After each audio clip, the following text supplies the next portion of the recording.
first IBL championship since 2019. Mark Pare, Josh Alderman here with you inside the broadcast booth, high above the seats in which are packed, and there are already a chance the Baycats faithful have taken over the right wing sideline and race the side their trusty Baycats. And Josh, you take a look at this series, really you look at the number one, it was back and forth there, really Guelph catching up, scoring those 6 runs, 6 extra innings, and they're going to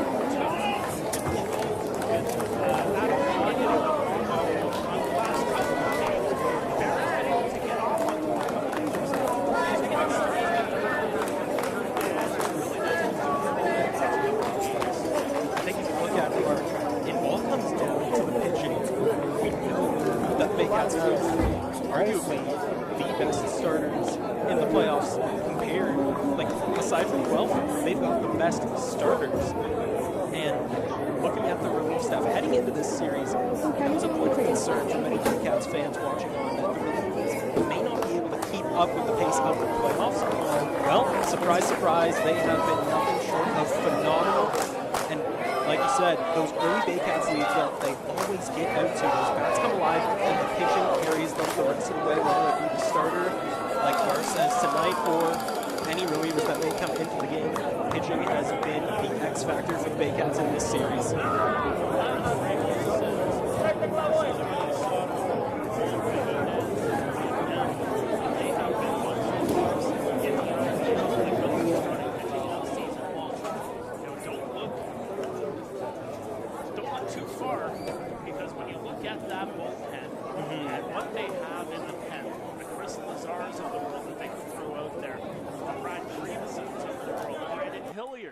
I mean, there is a lot of talent in there that can get the job done. So for the Guelph Royals here tonight, they got to start swinging that bat because they've struggled, to say the very least, in getting the ball in play consistently over the last couple of games.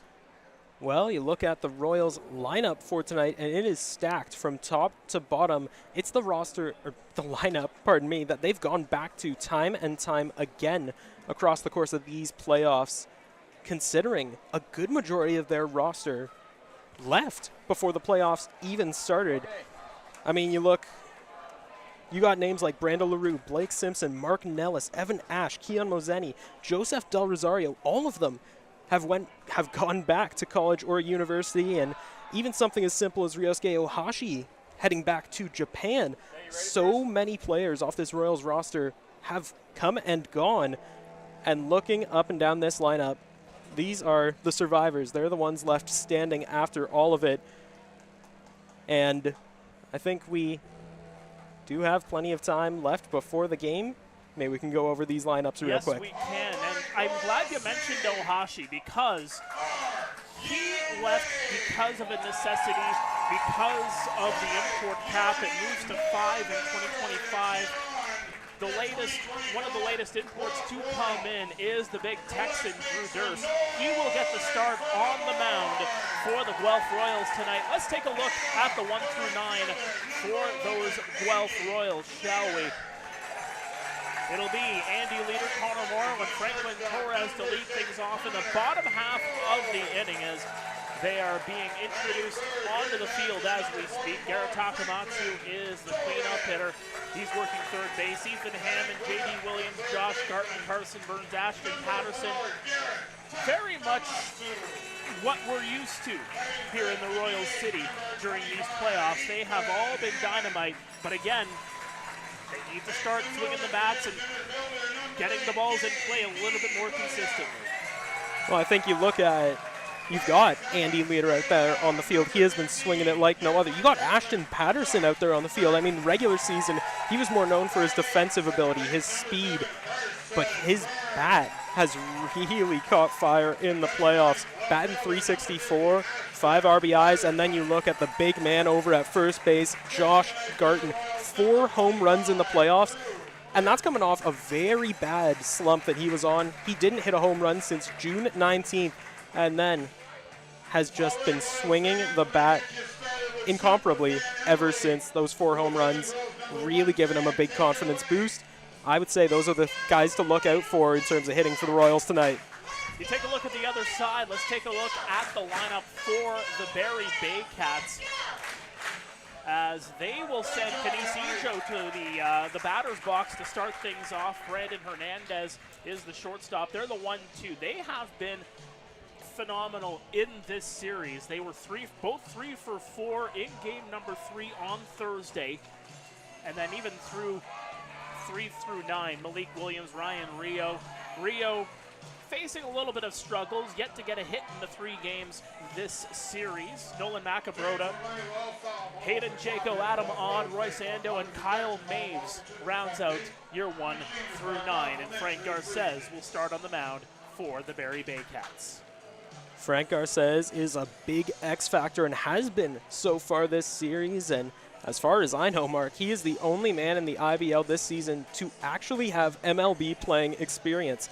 Spent 2 seasons with the San Diego Padres in 2014 across 15 games, threw a 200 ERA, 9 innings pitched, had 10 strikeouts, and gave up just 1 walk. Then in 2015, still a reliever with the Padres, 40 games, had a 5.21 ERA, threw 30 strikeouts, walked 22 batters, gave up just 23 earned runs.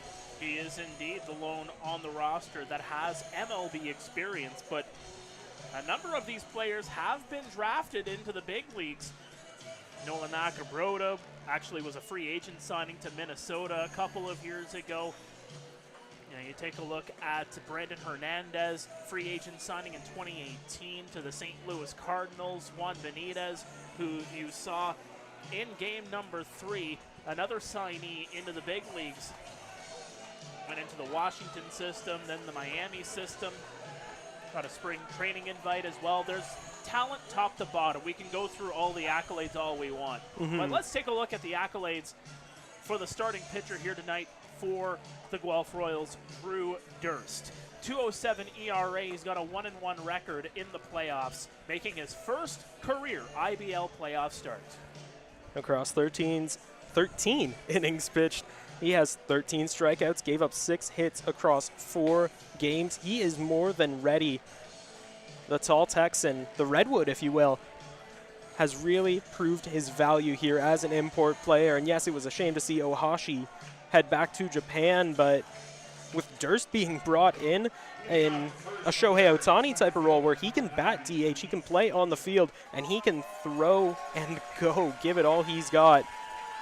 It's a big step up for this young man to be starting off in Game 4 of the IBL Championship Series. Canisijo will lead things off here for the Barrie Baycats. We are underway. Glad you can join us here on the Guelph Royals YouTube channel, Guelph Royals TV. A potential series clincher here tonight. Ijo, who's had himself quite the regular season, hitting .256 in the postseason. Durst will get set. The delivery, swing and a miss for strike 1. We are underway at 7:34. Beautiful blue sky. The moon is out. Out in full force, just like the fans from both sides. We're still getting those dueling chants of "Let's go Royals, let's go Baycats." You may have heard a cheeky "Let's go Jackfish" chant or 2 out here tonight. The 0-1 is going to be sent out of play. Canisijo, a second-team All-Star last season.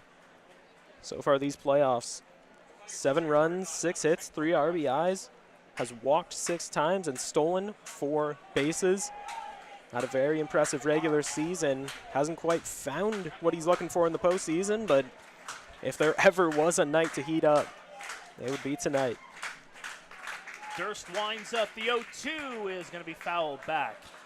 Ijo in his 5th IBL season, played for Burlington in between 2016 and 2018. Saw some time in the Frontier League with Trois-Rivières.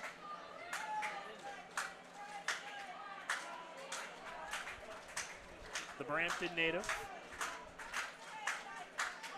facing an 0-2 count. The fans starting to clap.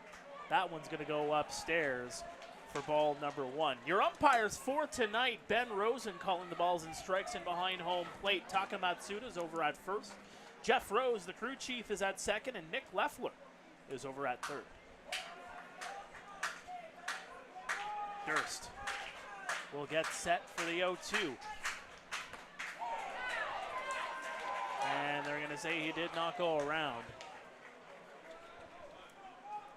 Yeah, we got plenty of fans out here at Hastings tonight. Definitely the most packed I've ever seen it, and I mean, I thought... Gonna have to start putting signs down there to make sure nobody's messing with the cameras. Yeah. 2-2 counts here on Ejo. Durst with the windup. That's going to be set into play deep to right field, all the way back, and right on the warning track, it's going to be Andy Leader to make the catch. Absolute beauty of a catch from Leader, turning on the Jets with that speed that we've honestly been surprised by in the postseason. He's turned it up to 11, and yeah, just able to run that one down. Could have been disaster for the Royals if he couldn't get there in time, but there's a reason they acquired the veteran Leader. It's moments like this. Brandon Hernandez will now come in. 429 average in the final.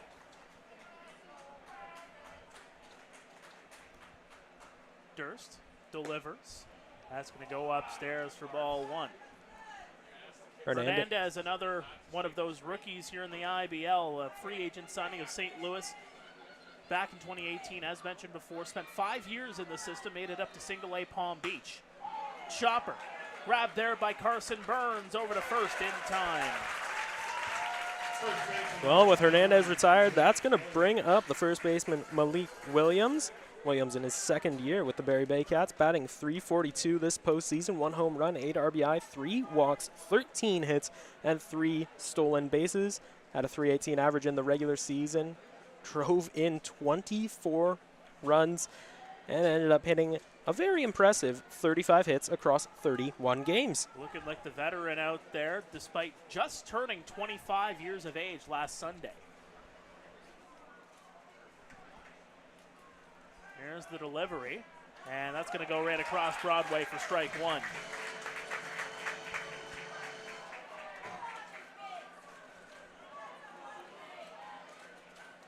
Malik started the year with the Ottawa Titans of the Frontier League. Played 45 games with Trois Rivières last year.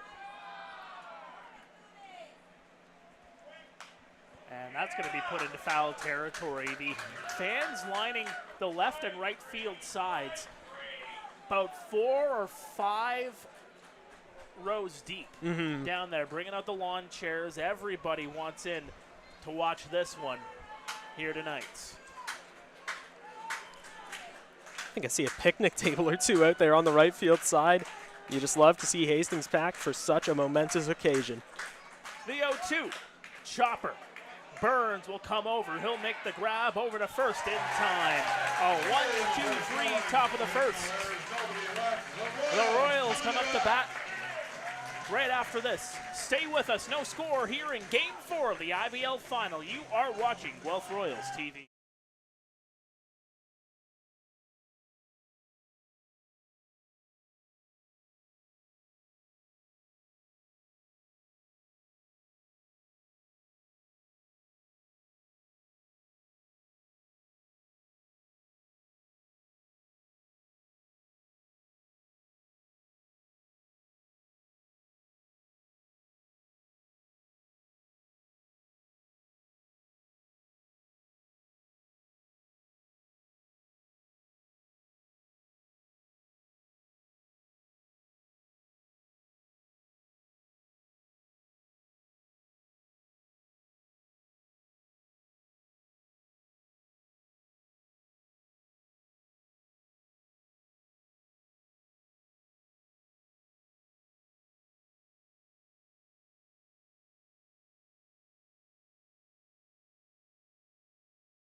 Welcome back to Guelph Royals TV. We are live at Hastings Stadium. Pare and Joshua Alderman here with you. Glad you can join us. Bottom of the first upcoming. It'll be Frank Garces on the mound for the Barrie Baycats. And, you know, making the start in game number 1 of this series. 8 strikeouts through 7. It's going to take a lot to get through Mr. Garces here tonight if the Royals hope to extend this series. Garces has had a very illustrious career. That MLB experience, like we mentioned, was the IBL's Pitcher of the Year in 2018. Was also a first-team All-Star last season. So far in the postseason, a 1.28 ERA, 2 wins across 21 innings pitched. He has 28 strikeouts and an absolutely absurd 5 walks given up. Guy's been very impressive throughout his IBL career. The delivery there is going to go for strike 1 on Andy Leader. Garces with that 2-0 record, a 7-2 record during the regular season, a 2.35 ERA. For those insider baseball terms, I'll tell you right now, Garces actually got my vote for IBL MVP last year. I had a vote. I voted for Garces. What a year he had in 2023, a 6-1 record, a 2.47 ERA, 83 strikeouts to just 4 walks. That's otherworldly. Simply amazing. And it's going to take, like you said, Mark, a heck of a lot to get past Garces tonight if the Royals want any chance of pushing this to Game 5. And I say that with all due respect to Tyler Duncan, who won the MVP award. He had a phenomenal season in his own right. The 1-2 upstairs, 2-2. Andy Leader, a man you're very familiar with, Mark, acquired from the Kitchener Panthers earlier this season. A 3-time All-Star, batting .278 this postseason. And side, strike 3. Clipped the side on the inside, did Garces, and Leader goes down looking. Yeah, not the call he was looking for. He's shaking his head as he's heading back to the dugout. Really frustrated with that call is Leader. But with Leader retired, that's going to bring up the shortstop for your Royals tonight, Connor Morrow. Morrow in his 6th IBL season, a former Baycat, won 3 championships with the Baycats as part of their 6-peat. First pitch he sees, flies into shallow right, coming on over, and it's going to drop. Morrow over to second, sliding. Overthrow. As it looked like the signals were crossed in between Royce Ando and Kyle Mays. They're going to give him the double. Yeah, just a malfunction at the junction there. Maves typically plays as an infielder. Ando, very comfortable out there at second. Both men were calling for it, then both gave up for it at the last second. Maves tried to catch it, but it dropped. So Connor Morrow is on board. He's the runner at second with just 1 out, and it's Franklin Torres at the dish.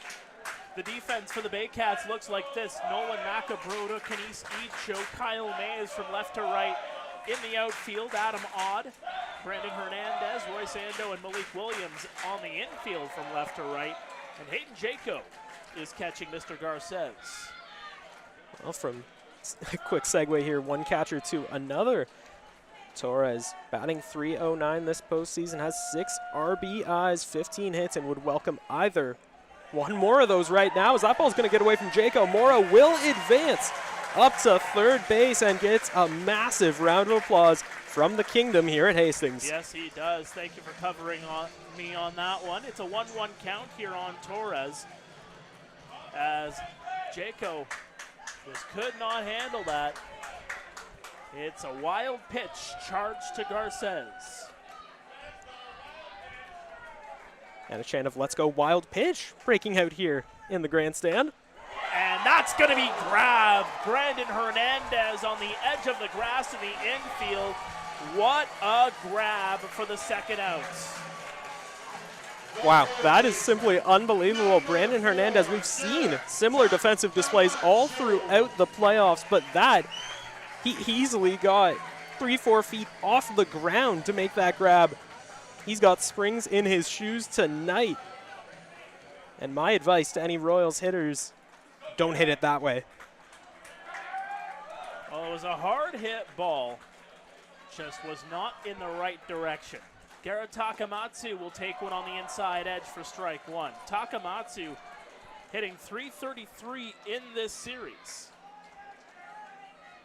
Went 3 for 4 on Thursday night. He has been a big catalyst for this team throughout this season. Chopper's going to go and hit in behind. Yep. Our producer for tonight, the one and only Neil Srivastawa, breathing a very deep sigh of relief there as that ball narrowly missed our camera. He's also our scorekeeper for tonight, so he's doing all kinds of jobs here in the booth here tonight. Takamatsu will look to reset here against Garces.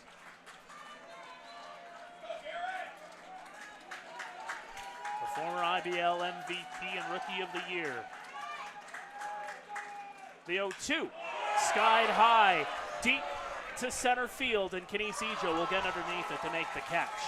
They'll strand a runner, and it remains no score as we head to the second. Stay with us. This is the IBL Finals on Guelph Royals TV.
Welcome back to Guelph Royals TV. Mark Pare, Josh Alderman under a clear sky, under the lights here at Hastings Stadium. 21 degrees. It's only going to dip down to around 18 tonight, so this is pretty much the weather that you're going to see all throughout this evening as Ryan Rio will step into the batter's box for the first time tonight. The delivery from Durst is going to go well outside. Rio, a 37th round draft pick of the Philadelphia Phillies back in 2018. The Barrie native would love to win another chip with his hometown team as he pops one up high, a mile high, all the way back, and J.D. Williams will make the catch one away. Well, with Rio retired, that is going to bring up the left fielder for the visiting Baycats tonight, Nolan Macabrota. So far this postseason, batting .286, 10 hits, 9 runs scored by him, 11 runs that he's cashed in, 3 home runs, but he's also struck out 9 times. Watching back a couple of the Baycats games, any kind of breaking ball, even a slider or a curveball, a changeup even, has gotten him swinging every single time he's seen one of those pitches, something he might need to tighten up if he wants to be a catalyst for this offense tonight. Macabrota, the big man from Saskatoon, He'll watch the first pitch go well outside for ball number 1. It looked like Durst was trying to clip that outside edge, but missed by about a couple of inches. That's so close. You could see him shaking his head just a little after that pitch missed outside. Looking to turn things around here with the 1-0. Durst, the delivery. Well outside yet again, 2-0. That one looked like it just got away from Durst. Big home run power, just trying to take it away from Macabroda's wheelhouse, really, is what he's trying to do, it seems. Yeah, he had 5 home runs in the regular season, 44 hits in 37 games, and cashed in 27 runs. Upstairs, ball 3. Just above the strike zone there. Macabroda facing a 3-0 count. Spent last season with Trois-Rivières. Number of players from the Trois-Rivières team from the Frontier League have made their appearance in this series, as that one's going to go right across Broadway for strike number 1.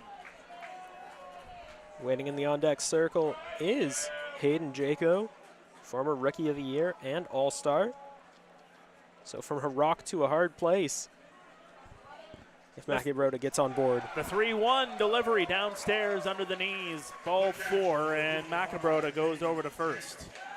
Hayden Jaco, as you mentioned, will be the batter here, the catcher for tonight. Another member of this team that has a ring. He was the Rookie of the Year with London in 2021, ended up part of that championship team with the majors.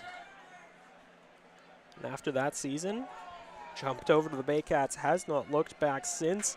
.333 batting average, 2 RBIs, 9 hits, 6 runs scored, and 1 stolen base in the postseason for him so far. Durst the delivery, skied high, deep to right center, all the way back. It's playable, and Andy Leader will make the catch. He slips for a moment, but Macabroda will make it over to first well in time.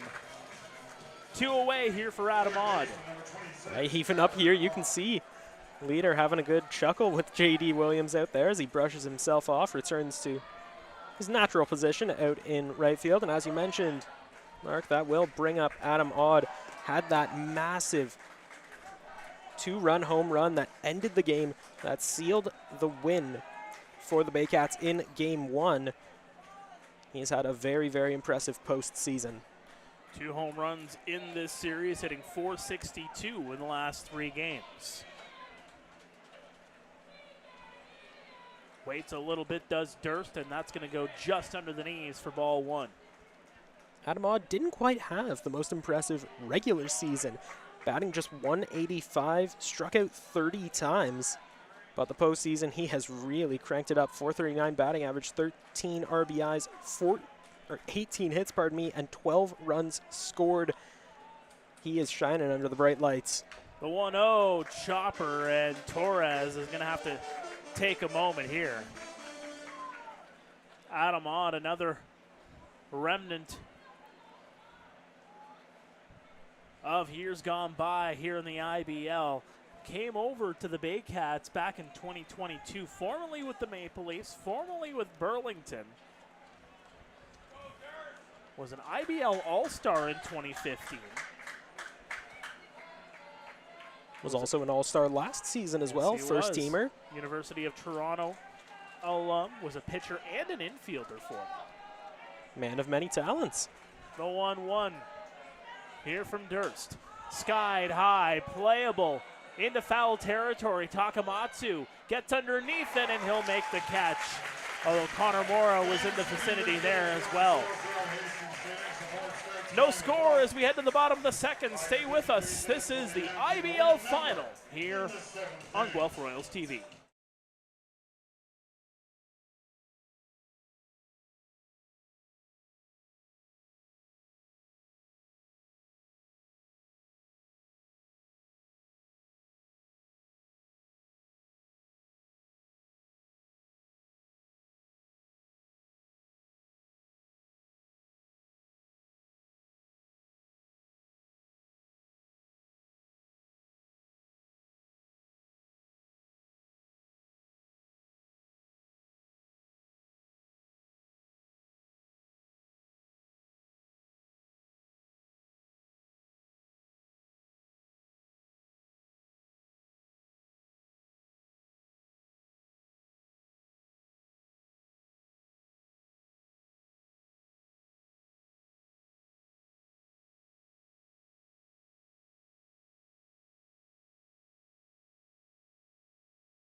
Welcome back to Guelph Royals TV. Pare and Joshua Alderman here with you. Ethan Hammond will lead things off for the Guelph Royals. Still no score here in Game 4 of the IBL final, as the Barrie Baycats looking to sweep the series and sweep the playoff to win an IBL championship. Guelph looking to put this to a Game 5 tomorrow at 6:05 in Barrie. The Royals with their backs against the wall. They've got such a well-balanced lineup, a perfect balance of power, contact, speed, defensive ability. You look up and down the lineup, you see all guys from all types of walks of life. Chopper right through the hole, and Ethan Hammond with a lead-off single. Time to turn it up loud for your center fielder, number 8. With Ethan Hammond aboard, that's going to bring up the center fielder, J.D. Williams, a massive crowd favorite here in the Royal City. He's known as Mr. Left Turns Only, was a Cincinnati Reds minor league player for close to 4 years. He isn't quite having the best postseason. 178 batting average, has been walked 8 times, has 8 hits, 9 runs, 3 RBIs, 4 stolen bases, but also has 21 strikeouts across 11 games. And just to give you a little comparison on the strikeout ratio, he just had 26 strikeouts in the regular season. That's across 39 games. So 11 games, 21 strikeouts. The runner's going to go. Flare into right field. Mays will get underneath it and right along the foul line in deep right field makes the catch, and there's one away. Yeah, just about back to the warning track there. JD had enough power, got under it a bit much, but from Mr. Left Turns Only to Garton Mania. A 1-2 combination, if there ever was one. Josh Garton, well, he's simply having a fantastic postseason. He is, but this finals have not been fun to him. Did miss a game, hitting just 167 here against the Baycats. So for as strong as he has been throughout the series against Chatham-Kent and Welland, Garton's looking to get things going here against the Baycats. Has 10 RBIs, 13 hits, has scored 8 runs himself, and the aforementioned 4 home runs. The delivery downstairs, and it's a 1-0 count. Garton, just like J.D. Williams, played in the Cincinnati Reds system.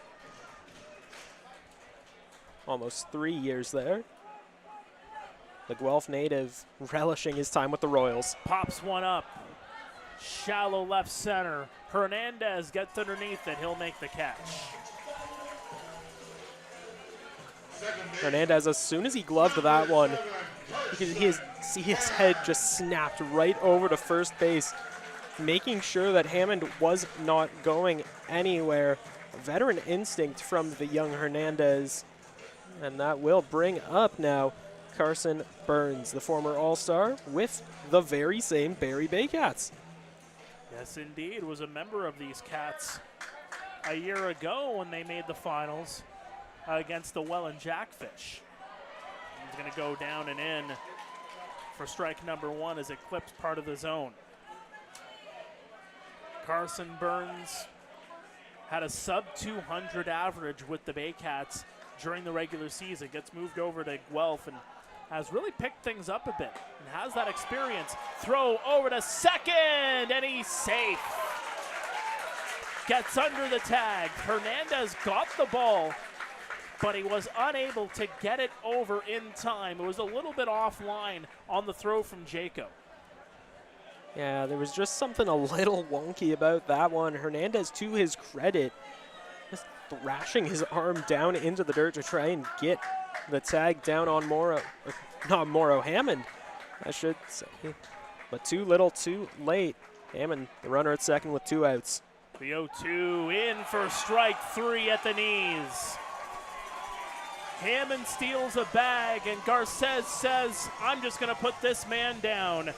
Carson Burns goes down, second strikeout of the game, and we are through 2 here in game number 4. Stay with us. No score between the Baycats and the Royals here on Guelph Royals TV.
Let's do it. Welcome back to Guelph Royals TV. Royce Anda will lead things off here for the Barrie Baycats. Just the one base runner through 2 innings of work for Drew Durst. That was a walk issued to Macabroda. He was stranded back in the second as the dueling chants continue here at Hastings Stadium. Packed crowd here for game number 4. The delivery right on the edge for strike 1. Well, as you mentioned, Mark, it looks like up both left and right field lines, they are packed about 4 or 5 rows deep. And regardless of whether they're supporting the Baycats or the Royals, you just love to see Hastings packed, filled to the brim like it is tonight. Similar location there for Drew Durst. He paints the outside edge yet again for strike 2.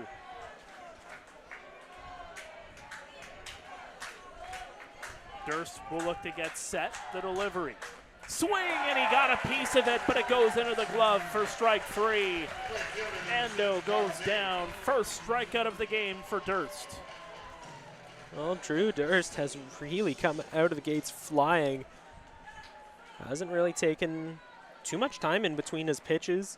He obviously knows what he wants. He is getting after it, pitch after pitch, challenging these batters to step up, to do their best when he's throwing his best here tonight. And with now 1 out in the inning, that will bring up the 9-hole hitter, Kyle Maves. Hitting .400 in the postseason. The delivery outside for ball number 1. Hit .229 during the regular season, did Maves, in his second year in the IBL.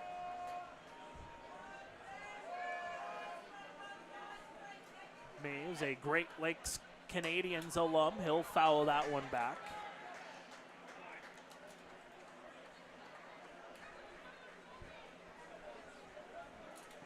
Well, you can see right off the first pitch, Maves is patient. He knows what pitch he's looking for. He's going to wait for it, and he's going to go after it. He already has 4 walks in this postseason, as well as 6 hits.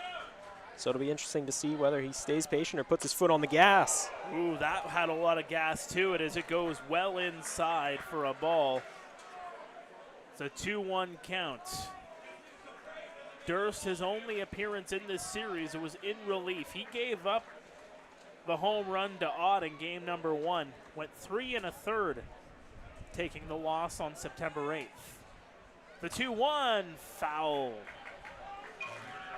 Gave up 3 runs off of 3 hits. Struck out 2, walked 5, facing 17 batters in that opening contest of this series. He was red hot against Welland.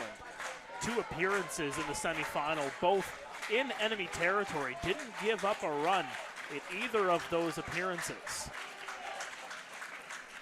The 2-2 upstairs, full count on Maves. And you have to think, for these Barrie Baycats, the one thing that a lot of these players are going to be fueled by when we talk about the Welland Jackfish is that IBL final from last year.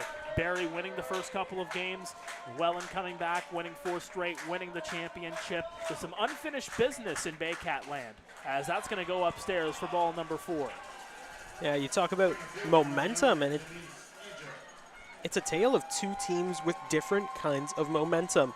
For the Royals, they're riding that wave of victory after they beat the reigning champs, the Welland Jackfish. It looked like the only, no offense to the other teams in the IBL, including the Royals, the only other competition that could really stand toe-to-toe with the Jackfish would be the Barrie Baycats. But the Royals, they brought the fight. They came alive when it mattered most in enemy territory at the pond.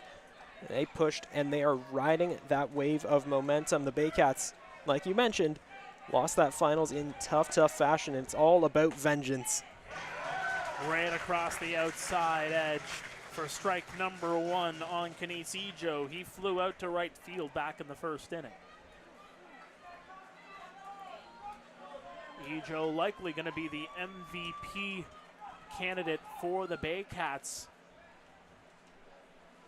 as he had a phenomenal season for the Cats. The Canisius College alum, 28 years of age, as he cues that one in the left field. That's a base hit. Runners on first and second with one out here for the Baycats. Well, from one MVP candidate to another, Brandon Hernandez. I don't think he's had enough at-bats to qualify for the award, but regardless, he has simply been electric in the regular season, had a .353 batting average, had 30 hits in just 21 games played, and cashed in 14 runs, scored 12 of them himself. He has really, really lit this league on fire after coming in from the Frontier League. .525 average is going to go up. That one gets all the way to the warning track. Circling around third is Maves. He's in to score. Coming in is Ejo. No throw to the plate. 2-0 Barrie. A 2-run double for Brandon Hernandez. The Baycats take the lead. Well, make it 22 hits in 10 games in the postseason for Brandon Hernandez. He comes up big, picking up his 20th and 21st RBIs of the season, his 5th double. Like I said, simply electric. When you think about the position of where that ball went, it looked like Patterson was shaded a little bit too much over from the line, and Hernandez just puts it into the sweet spot. Hernandez able to get that double, circling around to second base to give the Baycats the lead. And Patterson, yeah, he really went after it. He's got the speed to chase a ball like that down. But when he dove for it, he landed knees first on the turf, or the grass, I should say. And when he got up, he was really rubbing those knees. It looks like he's all right. He's back up. He's still in his position, but something to keep an eye on as this one progresses. Malik Williams, the batter, swung and missed at that last offering. It's a 1-1 count. Malik grounded out to his former teammate back in the first inning. Couple of looks over at second. The delivery into center field, and it's going to be grabbed there by J.D. Williams for the second out. Let's take a look at the defense for the Guelph Royals this evening now that we have a chance to get to it. Ashton Patterson, as we talked about, is in left field. J.D. Williams in center. Andy Leader is over and right. Garrett Takamatsu is the third baseman. Connor Morrow is working shortstop. Carson Burns, the second baseman. Josh Garton over at first. And Franklin Torres catching for Drew Durst.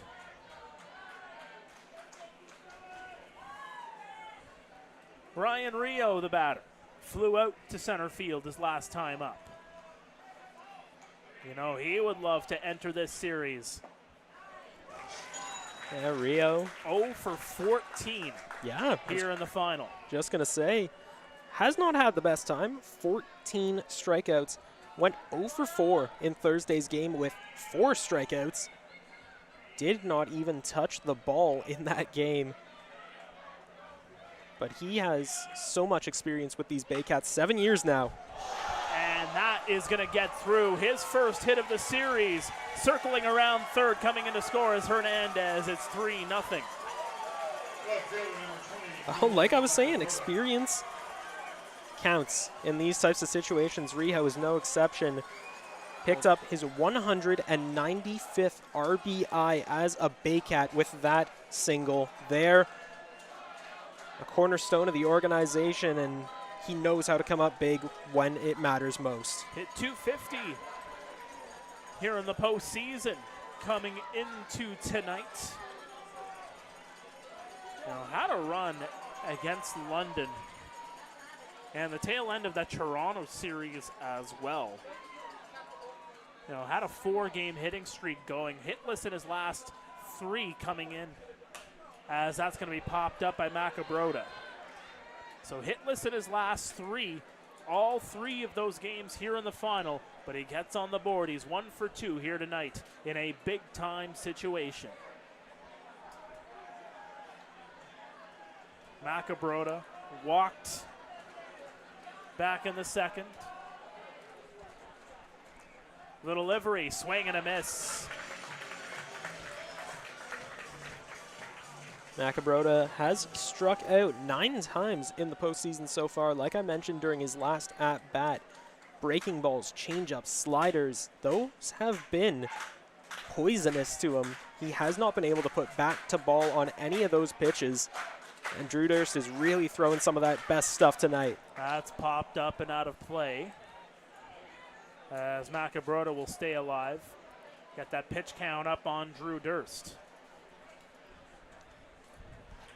41 pitches into this one for the big Texan. The fans get the clapping going in behind home plate. It's an 0-2 count. The delivery. Another one sent out of play as this at-bat continues for Macabrota. As you mentioned, Mark, the Royals Kingdom in full force tonight, in full voice. Tonight, so many claps, chants, scattered praises for the hometown side. And they are willing, the big Texan Durst, to punch out Macabrota and get out of the jam. The 0-2 skied into left field. Patterson getting all the way over. It's going to drop and bounce out of play. A ground rule double for Macabrota as Ryan Rio will advance over to third. Patterson lost his hat while he was chasing after that ball. Hit the nos, found a new gear, but just could not get to it in time. That one's going to pop into the bullpen. And speaking of the bullpen, Dino Ramel's going to head out to the mound. It'll be interesting to see whether or not this is just a friendly chat, a pep talk for his starter, or if he's going to put in one of the multiple players that are currently out in the Royals bullpen. Unlike visiting teams, the Royals really only send people out there when they're going to put them in. So it looks like for now it's just a pep talk. Hayden Jaco will be the batter here for the Baycats, who have a 3-0 lead. There goes Dino. As yes indeed, partner, as there is some activity in the Royals pen. And a mound visit has been charged to Guelph.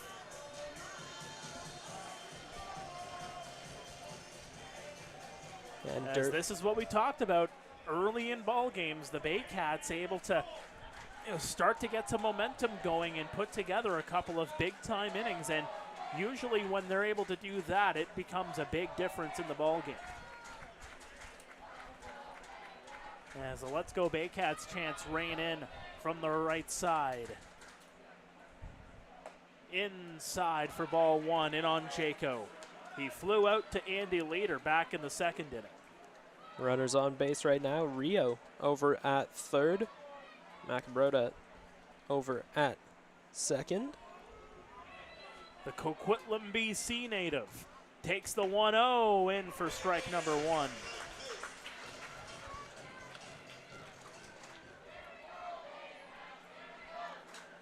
Hit Jaco. .314 with the Cameron Aggies back in 2019 in the NCAA.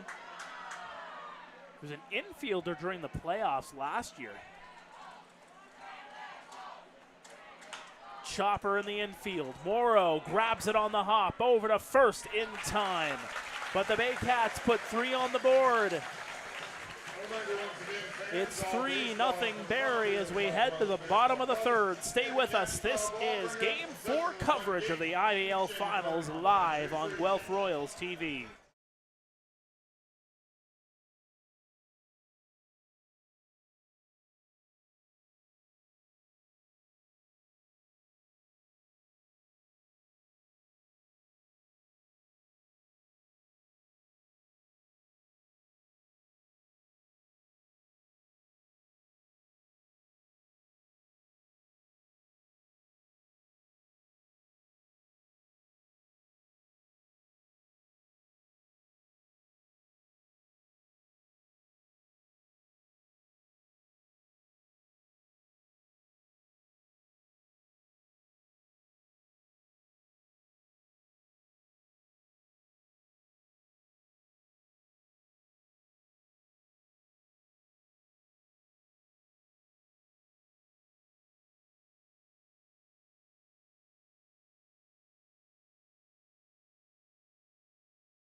Welcome back to Game 4 coverage of the IBL Final here on Guelph Royals TV. Have to get used to what station I'm on. I've been doing too many things in the last couple of weeks. Yeah, you called another championship final, the Man Cup. Yeah, the Six Nations Chiefs winning. We were on Cable 14. We were on Rogers TV. It's a lot to keep track of to know what you're actually on, as that's going to go paint the outside edge on Ashton Patterson for strike number 1. Yeah, the Six Nations Chiefs winning their 8th Man Cup championship down in Six Nations. As that's going to be cued into left field. Ashton Patterson with a leadoff base hit. With Patterson aboard, that's going to bring up the lead-off man, Andy Leader, playing in right field tonight. A 3-time All-Star with the Kitchener Panthers, bringing his wealth of experience to this team. Despite being just 26 years old, has been around the league for a while, knows the ins and outs. He is a big moment player.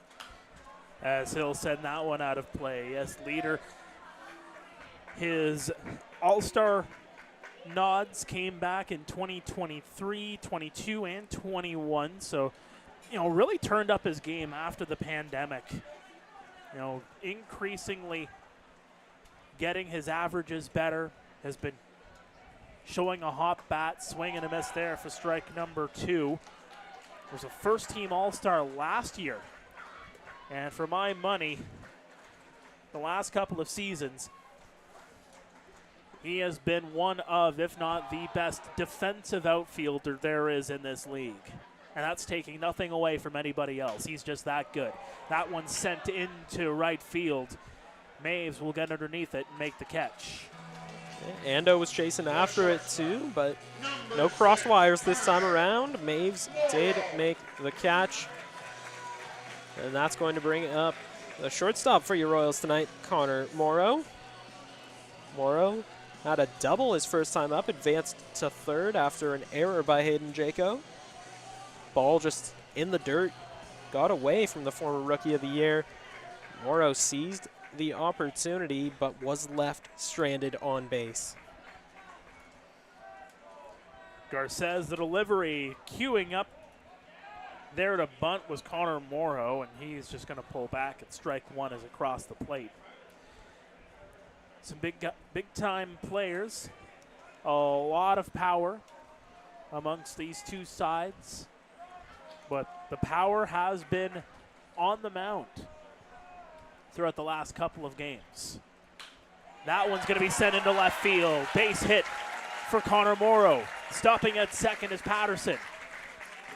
A one-out single for Connor, and Franklin Torres will come in with 2 men on. Franklin Torres, no stranger to big situations this year. Had 2 home runs in the regular season, and so far regular and postseason combined has 16 RBIs. He comes in clutch like few others on this Royals team. And now facing off with Garces is the clash of the Titans. The Venezuelan will swing at the first pitch, in on the hand into right field, and Maves will get underneath it to make the grab. Yeah, it looks like Maves almost lost it in the lights there for a brief second. Stumbled on his way over to get the catch.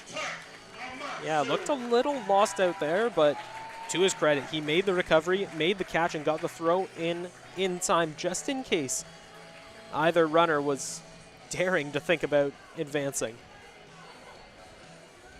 Takamatsu flew out to center field his last time up.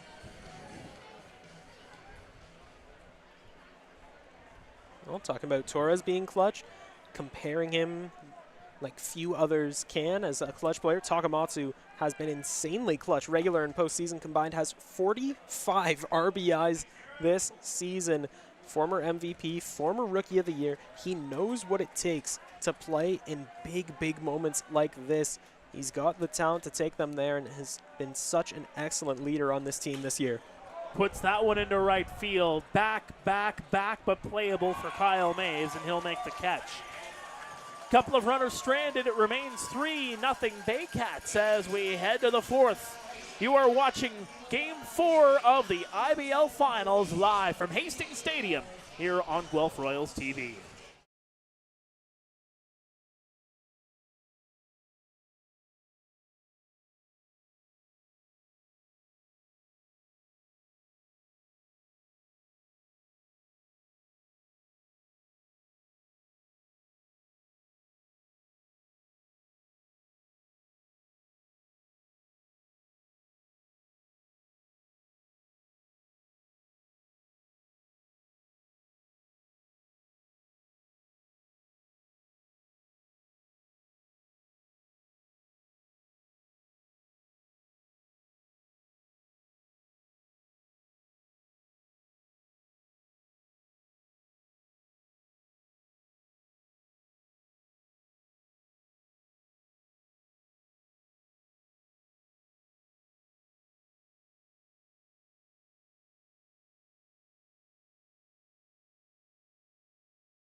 Welcome back to Guelph Royals TV.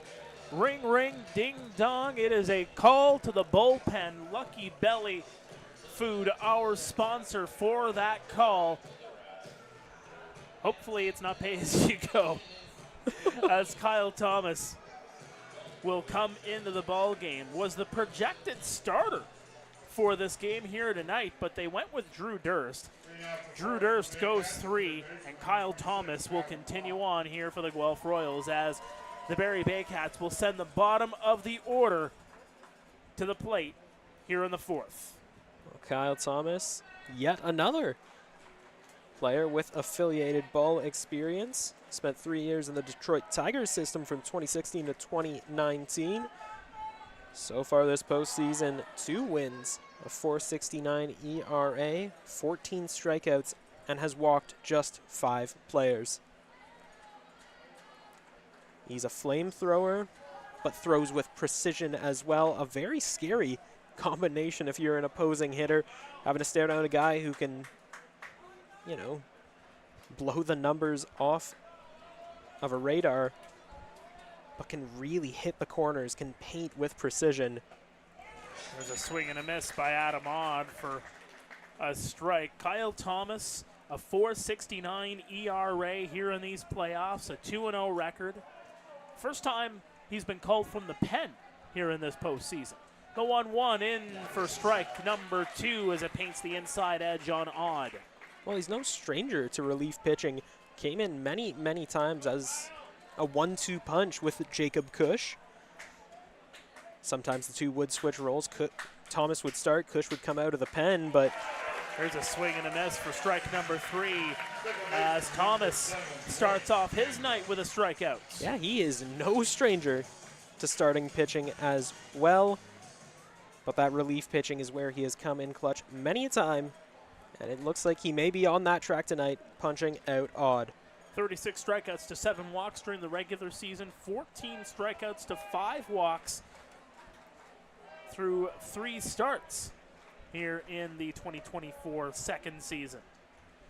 Royce Ando chops that one foul down the third base line. Royce Ando, part of the team that made it to the finals last year, had 13 RBIs, 37 hits in 23 games with the Baycats last season, and like more than a few players in Barrie, is just looking for vengeance, looking to try and get back the title that they lost in very tough fashion to the Jackfish, trying to reclaim the crown here in the championship finals. That one's in on the end of the bat. It's going to drop foul onto that concreted area. Josh Garton going for an extra trot into the sea of Baycats and Royals fans down that right field side. I don't know if we can get a shot of that. My goodness, there is a lot of humanity, a sea of humanity, if you will, beside the Baycats dugout.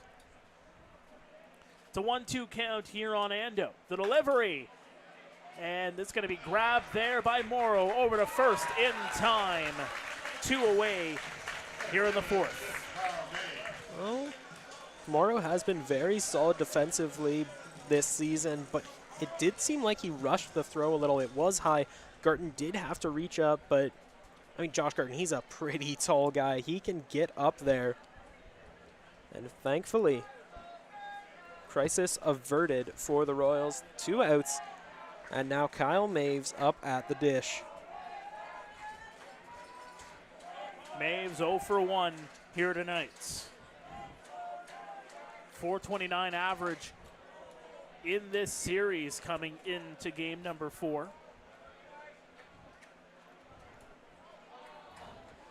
He's found himself a home here in Barrie the last couple of seasons. Yeah. That one's going to go across for a strike. Of note, 3 for 5 in game number 1. Part of that 12-run output by the Baycats in that 12-inning slugfest. The 1-1 swing and a miss. And Maves is coming into tonight's game with a little bit of rest. Did not play in game 3. So he's got a little bit of a leg up on the competition. He's had a couple days in between that few other players have had just to rest up to get ready for this game, and now faces a 1-2. Inside, evens the count at 2-2. Fans will go in full throat yet again for this next offering from Kyle Thomas. And Baycats fans with scattered cries of ball 3, and the Royals fans clapping. Willing Durst onto the strikeout. There it is, strike number 3. A pair of strikeouts for Kyle Thomas in the 4th. The Baycats go down 1-2-3. To the bottom of the 4th we go. It remains Baycats 3, Royals no score. You are watching live coverage of Game 4 of the IBL Finals here on Guelph Royals TV.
Welcome back to Guelph Royals TV. Ethan Hammond will lead things off here for the Royals, who have a bit of climbing to do to stay alive here in the IBL final. The Baycats with a 3 spot on the board in the 3rd inning. That's the only scoring we have seen so far here in game number 4. Frank Garces continues to pitch a gem. 32 pitches, 26 have been for strikes. Upstairs for ball number 1. Garces has just been so fantastic tonight, wasting little time there in between pitches, and that one gets called a strike very quickly. A 1-1 count on Ethan Hammond. Garces, you'd think there's a pitch clock. The 1-1. That's going to paint right around the similar spot as the last offering. And quickly, Ethan Hammond down to the count 1-2. Garces, the delivery. Chopper into the sea of people down the left side. Yeah, just cleared the beer garden there. A couple people were ducking and dodging out of the way. Hopefully no one got hit. Garces will offer yet again here to Hammond. And he'll foul that one back, hitting the plexiglass right in the former spot of our behind home plate camera. Yeah, thankfully we moved the camera tonight, thinking that, you know, the ball wouldn't be heading to that direction as often as it usually does, so crisis averted there. And for those that are wondering about tonight, yes, that one's going to go downstairs. Jayco keeps it in front of them. If the Baycats win the championship here tonight, we will stay live here on the channel. So we will have the trophy presentation. Ted Collins, the commissioner, is in the house here tonight as well. Julius Hearn will be the MC on the field. Again, if the Baycats end up winning this game and the Dominico Cup. So just a bit of a programming note there. The 2-2, Chopper in the infield. Hernandez gets it on the hop. Throw over to first in time. With Hammond retired, that's going to bring up the center fielder, J.D. Williams. Williams, regular and postseason combined, has 33 RBIs, 20 stolen bases, 6 home runs as well in the regular season. He has really come up big in these key moments, at least in the regular season for the Royals, but the postseason has not been as kind to him. He has been a veteran on this team for a couple of seasons now. Really took the lion's share near the top of the order early on here in 2024 when the Royals were fielding a more youthful team before, Andy Leader showed up, before Franklin Torres showed up. That one's going to miss downstairs.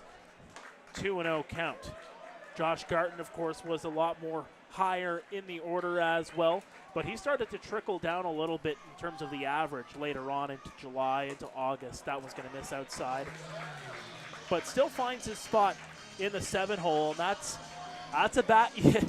If Josh Garton is your 7th hitter, that says something. You got a pretty good team. Garces shaking off the first 2 signs that he sees from Jayco. Now getting something he likes. Yeah, the 3-0 right at the knees, strike 1. Well, not to jinx anything, but regular and postseason combined, J.D. Williams has a very impressive 33 walks. As he's going to send that one foul way back over to Kathleen Street. Hordes of children chasing after it. But yeah, J.D. Williams, in the vein of Ethan Hammond, both are very, very patient hitters, veteran eyes. They recognize the pitches as soon as it leaves the pitcher's hand. And for both hitters, that has paid dividends across regular and postseasons this year. It's a 3-2 count, and that's going to miss at the knees, just under the strike zone. And JD will advance to first on the free pass. Josh Garton now the batter here for the Royals, as he would like to put a dent in this 3-0 deficit. As we mentioned, already has 4 home runs in these playoffs. You did mention, Mark, that this series hasn't quite been as good average-wise, stats-wise for Garton. But still, you look at regular and postseason combined, 38 RBIs. Got 11 home runs. He knows how to pick his pitches and come up big under the bright lights. That one's going to miss outside for ball 1. They got to get it away from his power, does Garces. The delivery, chopper in the infield. Ando, it gets underneath him. He Bucknered it. Over to third goes JD.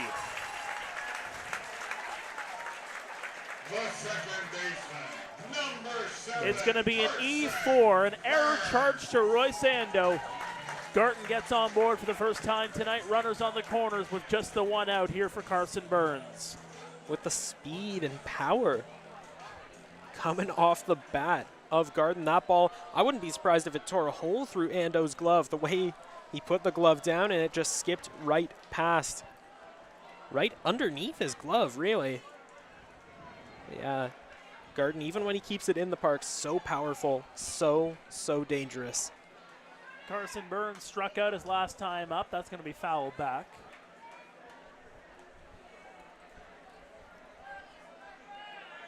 Yeah, JD Williams just doing his best, recognizing the ball as soon as it got past Ando.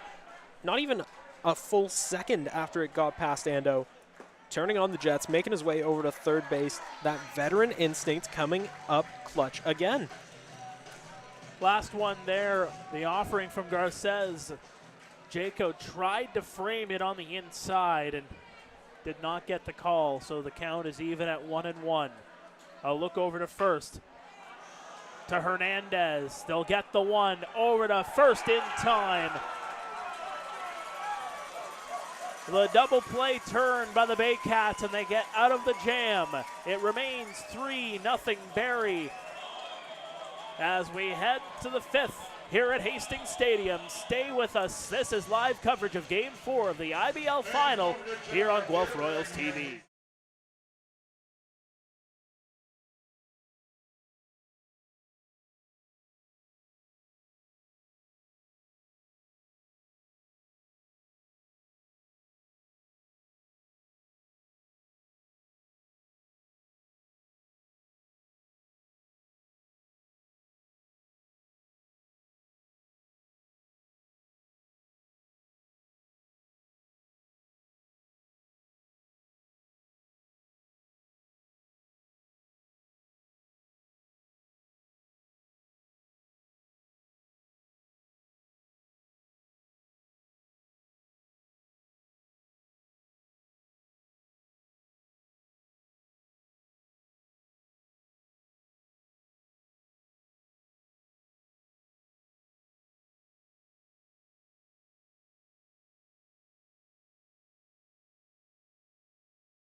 Welcome back to Guelph Royals TV as Kyle Thomas gets set for his second inning of work. Pare and Joshua Alderman here in the broadcast booth upstairs. Top of the order due up here for the Baycats, who have a 3-0 lead here in game number 4. Looking to close out the series and close out a championship. The Baycats, their bats have really come to life early on in this one. They knocked Drew Durst out of the game early, but Tino Ramel brings in the projected starter, who now comes out of the pen in relief, Kyle Thomas, and he has thrown absolute gas tonight. That one downstairs. Well, really, it was the third inning where the Baycats got a hold of something, as through 2, the only base runner came off a walk issued to Macabrota. So once that third kind of came through, the Baycats are able to add 3 on the board to open the scoring. And that was it. That was curtains for Mr. Durst. 2-0 count here on Ejo, who is 1 for 2.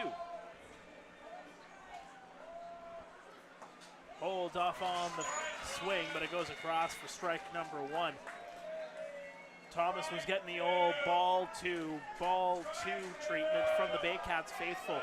I love the enthusiasm, but the tradition is it comes off a 4-pitch walk that you start that. It goes down the line. That's the tradition that was started in Texas. It was a 4-pitch walk, and it starts on ball 5. I appreciate the enthusiasm, but you're not sticking to tradition. I'm sorry. I mean, it was really popularized here in the that's IBL just in me- London, Maybe that's just me being me, but I'm a traditionalist at heart. 2-2 count here on Ijo.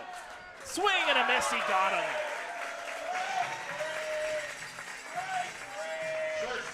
Third strikeout of the ball game for Kyle Thomas. So Thomas sends down the lead-off hitter. Third strikeout of the night. That will bring up the very dangerous shortstop out of Montreal, Brandon Hernandez. Having a rookie year to remember here in the IBL. That one's going to go across for a strike.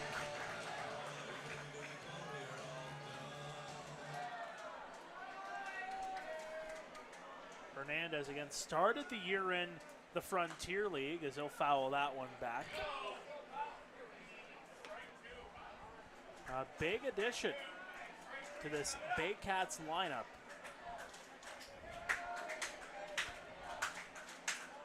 Already as he has gets beefed up for this playoff run. The 0-2 in for strike 3 as Hernandez goes down looking. Another strikeout for Kyle Thomas. make it 3 consecutive across now the last inning and now up here in the 5th.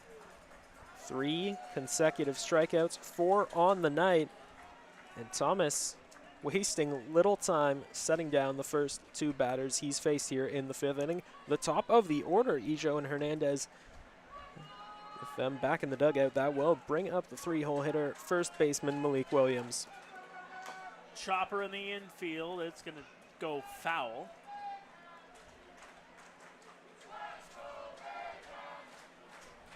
If the Baycats win tonight, it'll be the first playoff sweep for a team in the IBL since these very same Baycats, although a different iteration of them, did it 7 years ago. They swept the playoffs in 2017.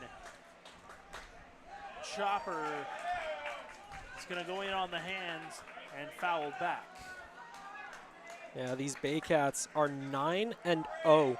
Have not lost a single game in the postseason. They have just been firing at all cylinders, and they got revenge on their mind. They're looking to win back the title that they held on to for so many years. Chopper over to center field and grabbed there by Andy Leader. A 1-2-3 inning. Still remains 3-0 Baycats as we head to the bottom of the 5th. Stay with us. This is live coverage of Game 4 of the IBL Final here on Guelph Royals TV.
Peter Morrow.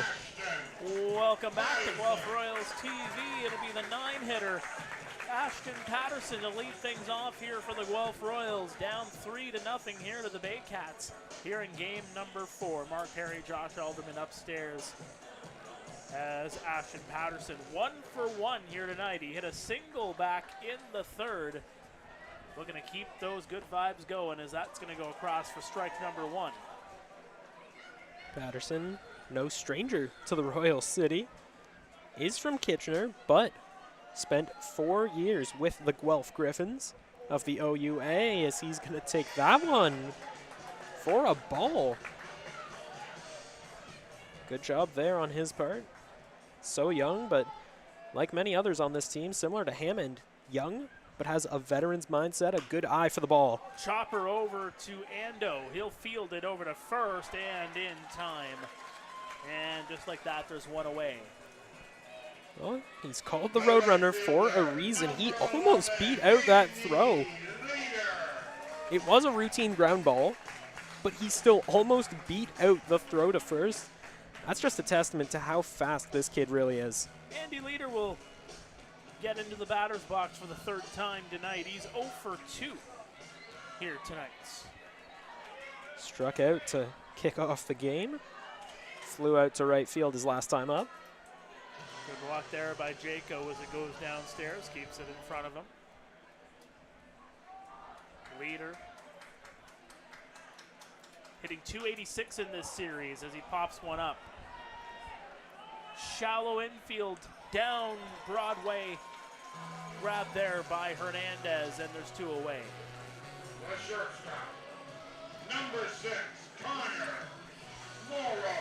Connor Morrow steps up to the plate in his 6th year in the IBL. As you mentioned earlier, Mark, this is just his 3rd year with the Guelph Royals. Was part of the 6-peat with, guess who? The Barrie Baycats. Played with them 2016, 17, and 19, and won championships all 3 years. Foul back to the meshed fence in behind home plate on the first offering from Frank Garces. He is up to 56 pitches rather here in this game. 40 of them have gone for strikes. He has been finding that strike zone with regularity, and he does it there again for strike number 2 right at the knees. Connor Morrow has brought the fight to Garces tonight.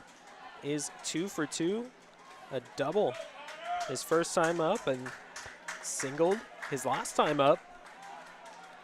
Putting in the work tonight.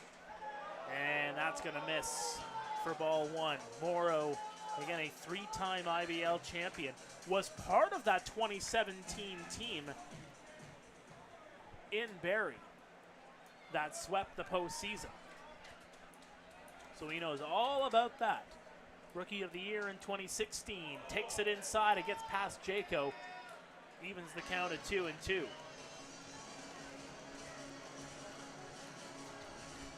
Yeah, that pitch, by the looks of it, may have clipped Jaco on the inside of his leg, but he shakes it off, gets right back into position, not even asking for a couple seconds to collect his thoughts. Right back at it. Sign of a true professional. Morrow hitting .289 during the regular season. Great postseason, .375. Chopper right over to Hernandez, over to first in time, and that is a 1-2-3 inning for the Baycats. To the 6th we go. This is game 4 of the IBL final on Guelph Royals TV.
Welcome back to Guelph Royals TV. Leading off the designated hitter, number 27. To the sixth we go here at Hastings Stadium. Ryan Rio will lead things off here for the Barrie Baycats, who have a 3-0 lead here in game number 4, looking to win the championship here tonight. Grounder in the infield, and unable to grab that was both Morrow and Burns, and Rio gets on board with a single. He is 2 for 3. Well, we saw way back when in the earlier stages of this game, it was the Baycats who had some crossed wires. Kyle Maves and Royce Ando. A little malfunction at the junction led to a runner getting on base. And now the same story for the Royals. Both guys going after the ball, both of them calling for it, but neither one coming up with the baseball. Nolan Macabrota hit a ground rule double over the left field fence his last time up. The delivery to the plate just under the knees there for ball number 1.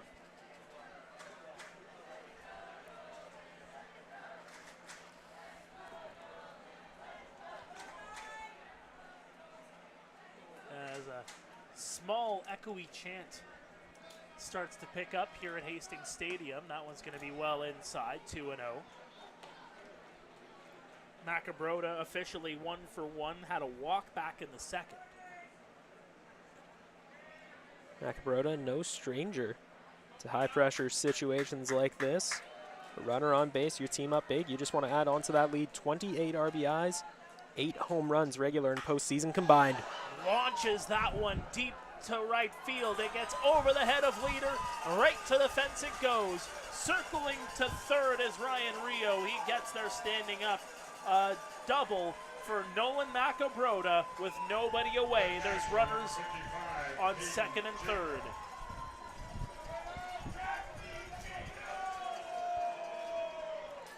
You can see, pardon me, not see, you can hear some of the Royals fans giving Jaco a piece of their mind. At least they're keeping it friendly, nothing too personal. Yeah, something I've loved about this game so far is fans of both sides have really come to life. They've been in full voice, regardless of the score, regardless of the inning. They have been all go right from the start. That one's just going to miss on the outside edge as Torres tried to pull that one back in, but unable to get the call from home plate umpire Ben Rosen. Hayden Jaco, similar to Takamatsu on the Royals, has been very clutch this season. 27 RBIs in the regular and postseasons combined. Drops that one foul. But you'd expect nothing less with someone with a vast trophy cabinet. Rookie of the Year, All-Star with the London Majors back in 2021, and won a title with them before jumping to the Barrie Baycats. He knows what it takes to hang at this level of the game. Kyle Thomas, the offering. Put into center field, and that's going to drop in front of J.D. Williams. Rio comes in to score, an RBI double for Hayden Jaco. Make it 4-0 Barrie. Dare I say, it could have been 5-0 Barrie if Macabrota or the Baycats' third base coach had been keeping an eye on the ball. Williams just couldn't put his glove on it. That one did get away from him, and he stumbled trying to get back to it. Macabrota probably could have made it to home, but the Baycats do the damage that they need to. Runners on the corners, still no outs, and they have a 4-0 lead here. This will bring up Adam Odd, who is 0 for 2. Runners on the corners. Chopper goes foul. 528 of you watching here tonight. Fill up the chat, shall we? Let us know where you are watching this IBL Finals game. A potential series clincher. Oh, there's probably a number of Baycats fans that are watching, whether they're in Barrie or elsewhere. or elsewhere. Many of them have also made the trek down here. The 0-1 swing and a miss. Yeah, we always love to see in the chat people chiming in. Yeah, let us know where you're watching from. We've seen some of our streams go international. We've had viewers from New Zealand, out in Europe. Carson Burns, when he was on vacation in Portugal, chimed in. Let us know that he was keeping an eye on things. Yeah, I was in the Dominican Republic last season and watched a game sitting on the sandy beaches in Punta Cana. An 0-2 count is going to be fouled back. Hey, nothing like sipping on a mojito with the ocean right in front of you. You pop open your phone, there's some IBL baseball. You can't miss a moment of the action. Plus, when the resort's got free Wi-Fi, you got to take advantage of it. Oh yeah, got to make the most of the opportunity. And what better way than get some IBL baseball? Israel. Someone is tuning in from Israel tonight. That's a long way. From Adelaide, Australia. Whew. League has gone international. You love to see it. So many eyes on the league from across the globe. Oh, an old buddy of mine, Eric Ballner, who was a Royals fan growing up, actually calls baseball games in Australia now these days. If he's tuning in either tonight or on a replay, Eric, come down next summer. We'll get you into this broadcast booth to work a game. I know you've been wanting to do that. An 0-2 count here on Adam Odd. He's taken the last two pitches into foul territory and does the same on that next one. Barbados, Port Howe, Nova Scotia, Miami, Florida. Love it. Keep chiming in. Westmount Road, just a couple blocks from here. It's a hot ticket. As the fans get loud here on an 0-2 count. And another one is sent into foul territory. A great working man's at bat here for Adam Odd. 6 pitches in. And if you're the Baycats, that has to be your strategy going forward over the next inning and a half. Run up the pitch count on Kyle Thomas. Force the Royals to go to the bullpen. Get Thomas out of the game because he has been throwing his best stuff here under the bright lights at Hastings. Gets that one in the infield. Morrow over to first in time. Doesn't have a play over to second. Macabroda comes in to score to make it 5-0. Morrow shows his experience there. Isn't going to try and risk throwing down to the plate because if something goes wrong in that delivery, if Torres can't get the glove on it in time, if some error is made, Macabroda scores. You got runners on first and second and still just one out.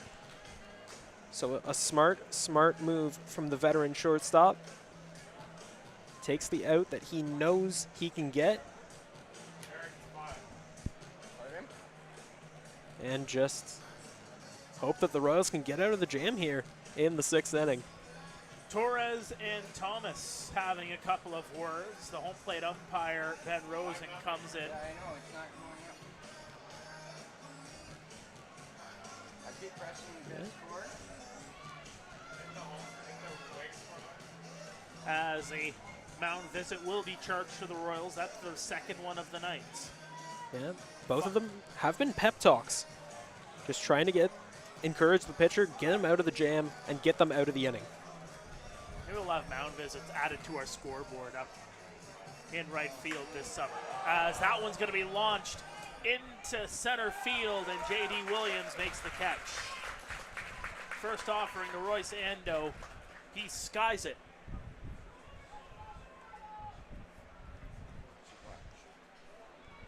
Yes, I know, I'm trying to fix it right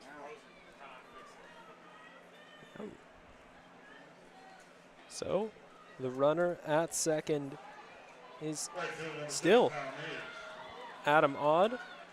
Had the single, advanced up to second, and You're thinking Hayden Jacob. now Kyle Maves up to bat. The offering from Thomas is going to go into foul territory there.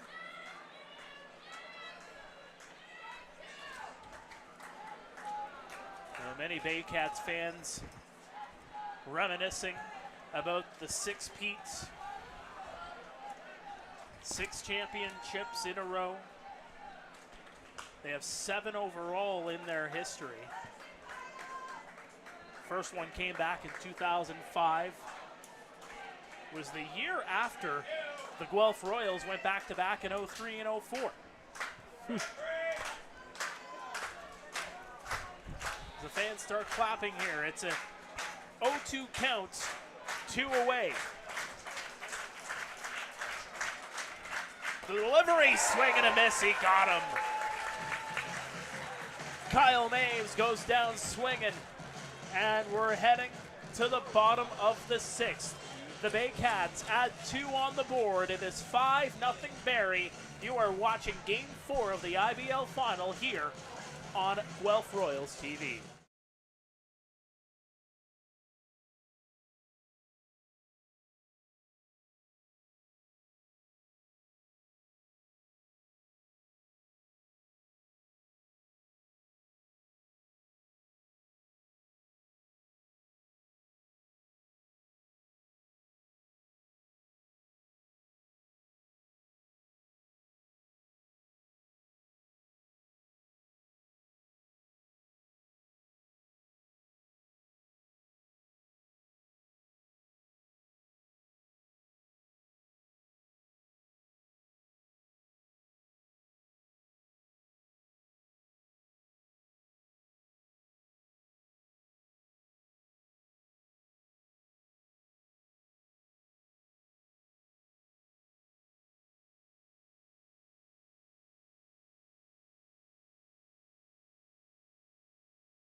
Welcome back to Guelph Royals TV. Pare and Joshua Alderman here with you.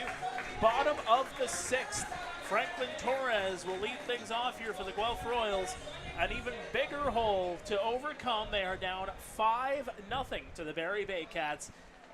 Frank Garces still in the game here for the Baycats. First offering is going to go right across for strike 1. See some fans chiming in on the chat. One chiming in all the way from Moosonee on the James Bay coast. That one's going to be flared into foul territory. Coming all the way back, and the catch is made by Malik Williams. Standing on that warning track, that is still in play.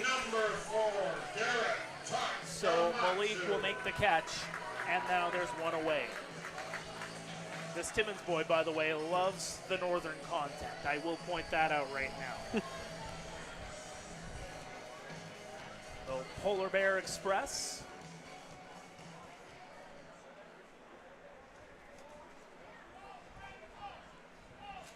From Cochrane to Moosonee and Moose Factory on the coast. It's an 0-1 count here on Garrett Takamatsu, who's flown out both times he has been up to the dish. Takes that one inside, really close to his knees there. Takamatsu did not budge, though. Didn't even flinch as that pitch went past him. Try to keep an eye on it. That he did. Garces, 60 pitches coming into this inning. That one's well inside. Again, trying to take it away from that wheelhouse from Takamatsu. He has burned the Baycats this series when he sees those pitches right around the heart of the plate where he can get the barrel of the bat going to it.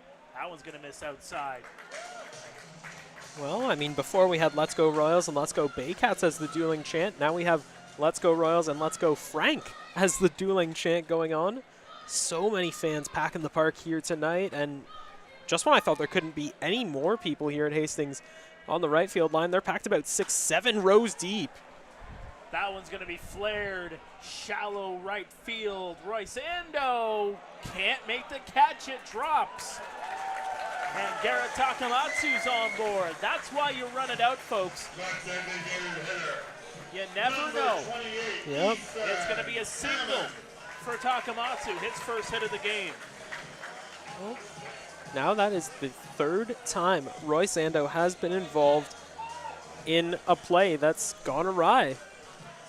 Another person in the chat chiming in, talking about curling. I got to mention that there is some curling happening in Guelph in January at the Sleeman Center. The WDF Masters will be happening in mid-January. Tickets are on sale now. Bunt dropped down there by Hammond. Over to first goes Garces, and they'll retire Hammond and move Takamatsu over to second. Yeah, so now 2 outs, but the job well done by Ethan Hammond. He's such a patient hitter. He picks his spots and laid down just a beautiful bunt there.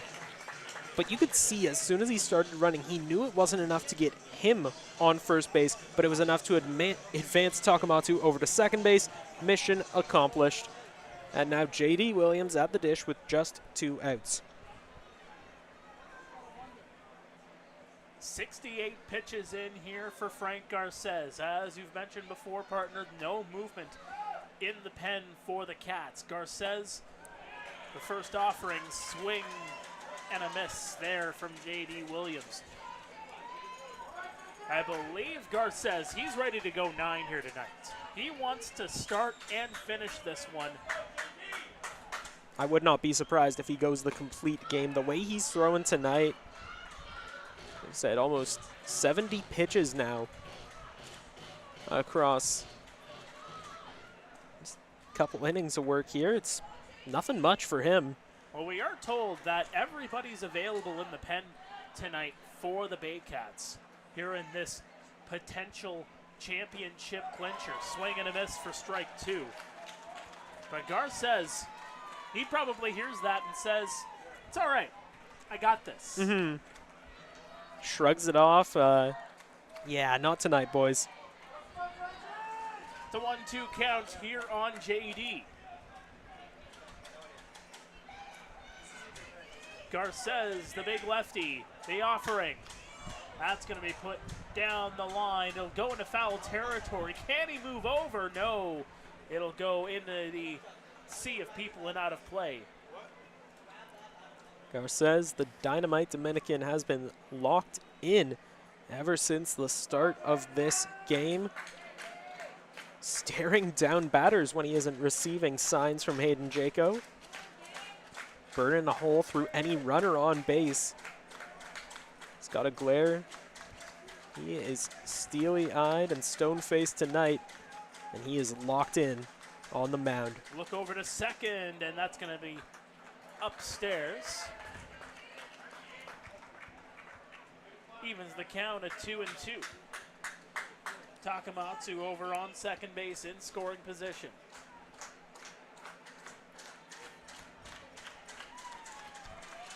As Garces will look to get reset. Shakes off a couple there from Jaco. Finally sees something he likes. The 2-2. And that'll be fouled back.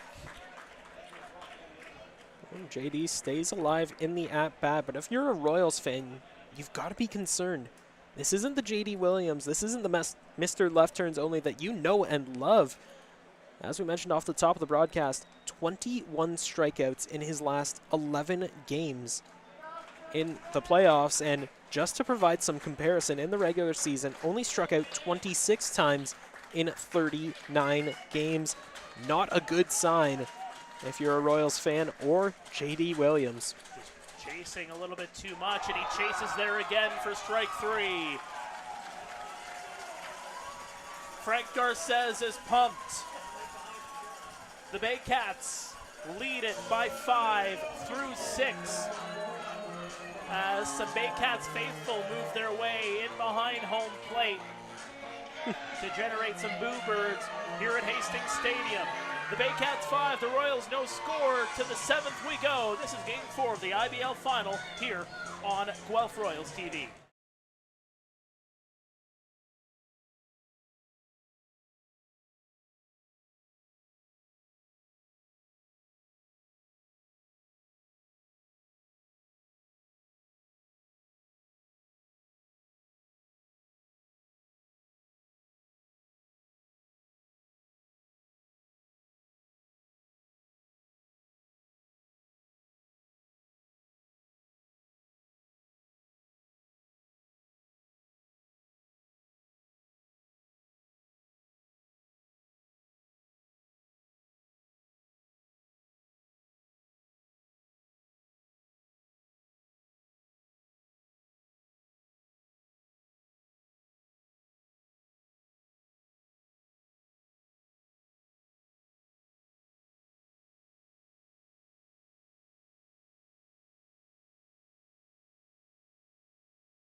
Welcome back to Guelph Royals TV. Kenny Cedro will lead things off here in the 7th. Top of the order due up for the Barrie Baycats, who have a 5-0 lead here in game number 4. They are in position 9 outs away from claiming a championship for the first time since their 6-peat before the pandemic.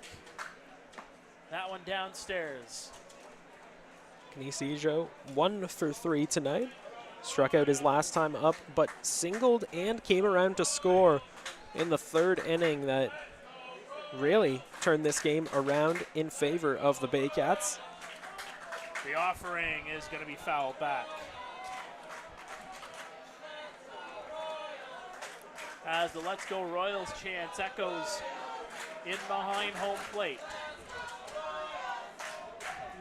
As you mentioned before, Mark, a couple brave kids storming the grandstand with Baycats signs and flags, drawing some boo birds. Spirit. It's really good spirit, I have to say. That one's going to miss. 2-1 count here on Canese. The Canisius College alum.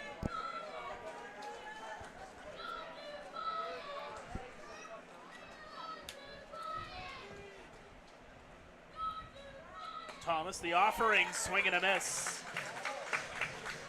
Again, if you're just joining us, Kyle Thomas came into this ball game in the 4th.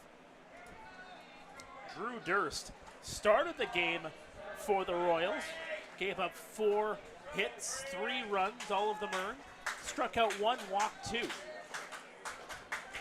2-2 count, the delivery. It'll be put out of play. Extends the at-bat for Canicejo. Singled and scored back in the 3rd. That was part of a 3-run inning that put the Baycats up. They have since added 2 onto their ledger.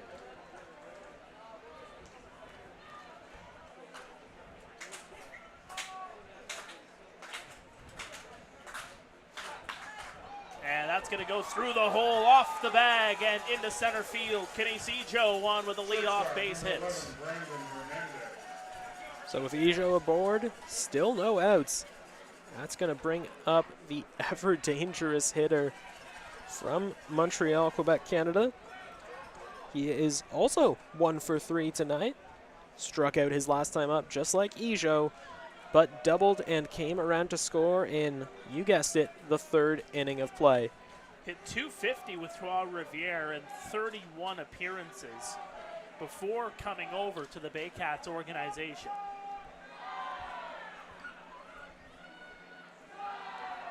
Just 23 years of age, as that'll miss downstairs. A bright future ahead for Brandon Hernandez, as he is putting himself in a position to have quite the baseball career. Well, when you have 52 hits across 31 IBL appearances, I'd say you're doing all right for yourself. Lines that one into center field. Hernandez, back-to-back singles for the Cats. Nobody outs. Ijo on second, Hernandez on first, and that'll bring up Malik Williams. And there was a signal to the bullpen. Someone is moving out. Yeah, Dino Ramel waved his hat at the bullpen. Yeah, it looks like that's going to be it here for Kyle Thomas. Yep. There's the wave, and here comes a new pitcher into the ball game. Kyle Thomas's night is over. We're going to take a break. We'll introduce you to the new pitcher. When we come back, we'll get the call to the bullpen after this. Stay with us.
Got a call to the bullpen here at Hastings Stadium. Brought to you by our friends at Lucky Belly Food. Yuki Narita comes into the ball game here for the Guelph Royals, as the Barrie Baycats are threatening with nobody out here in the 7th. Yuki Narita across 7 innings pitched in the postseason, a .469 ERA, 10 strikeouts, has 1 loss to his name, but has only walked 2 players. That's coming off the back of a very, very impressive season in relief. 181 ERA, 57 strikeouts, 5 wins to his name, but did walk 21 batters. Kyle Thomas responsible for the 2 runners on board. And Yuki Narita will try to get us into stretch time here at Hastings Stadium. A 5-0 lead. Barrie up top. They're up 3-0 in the series. And what a series it has been. A slugfest in game number 1. And I mentioned that too because you think about the pitching coming into this series, Josh. Nobody expected a 12-10 game between these two sides with the amount of pitching talent heading to the hill, whether it's starting pitching or guys coming in from the pen. Well, speaking of that game, Yuki Narita, his only appearance in this series was in that game.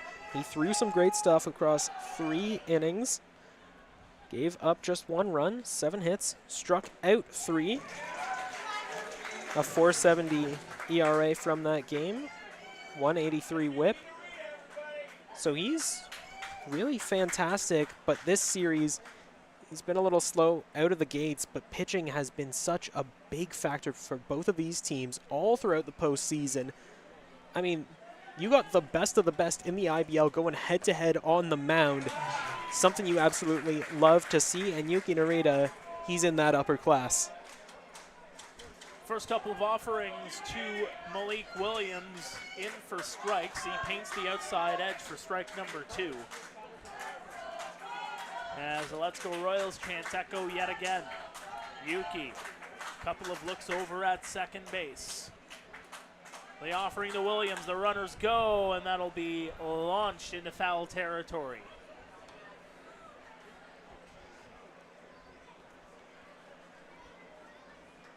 As we mentioned before, we will stick with the post-game celebrations should the Barrie Baycats seal the victory tonight. We'll stick with it, throw it down to the field. There'll be festivities, the trophy presentation, the commissioner in the house for the game tonight. That is if Barrie's able to hold on to the lead. That shot you see right now on your screen, that'll be what we use to get that shot. As the trophy presentation, we'll have playoff MVP honors handed out as well. But Guelph, they still got a little bit of life left in them. They're down 5-0. There's a swing and a miss for strike 3. Malik Williams goes down, first out of the inning.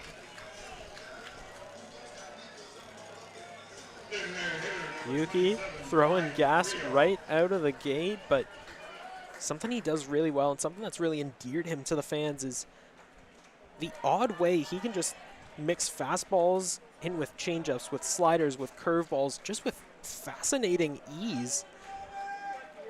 His pitch delivery is consistent. It's the same. It rarely changes no matter what pitch he is throwing. Ryan Rio, the batter, the offering, swing and a miss for strike 1.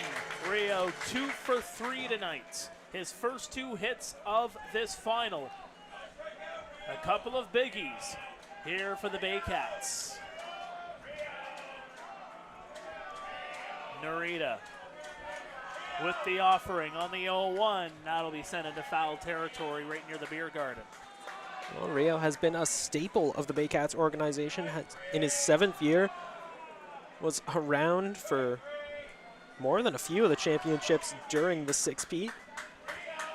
All-time, a .342 batting average, 37 home runs, 195 RBIs, 291 hits in his time as a Baycat. So experienced is he. That one's going to get over the glove of Garton. He'll trot over to first. Coming in to score is Canisijo. Throw to third, not in time. And the Baycats have extended their lead 6-0 here in the 7th.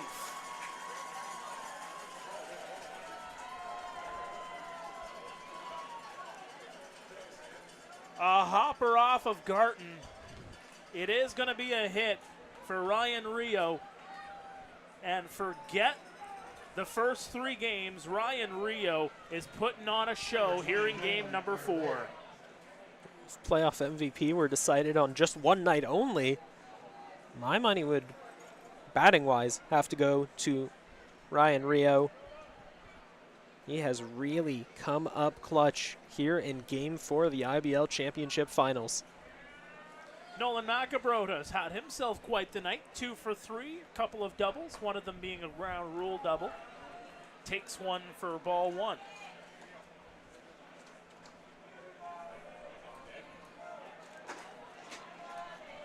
Hernandez on third, Rio's on first. Yuki with the offering. That one misses upstairs. 2-0. Macabrota in his rookie year in the IBL. I mean, that word just keeps coming up yet again. Clutch. That's what Macabrota has been in situations like these. 39 RBIs post and regular season combined. He knows how to pick his moments. Swings underneath that one. Good job there from Yuki Narita. From Sendai, Japan. is Yuki Narita in his second year with the Royals organization. Looks over at third. Narita to the plate. That one's popped high, and it'll go in behind home plate and out of play. Macabrota came in to score back in the 6th.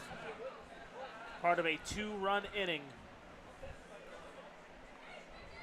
The Baycats have added to their lead here. Rio with that RBI single.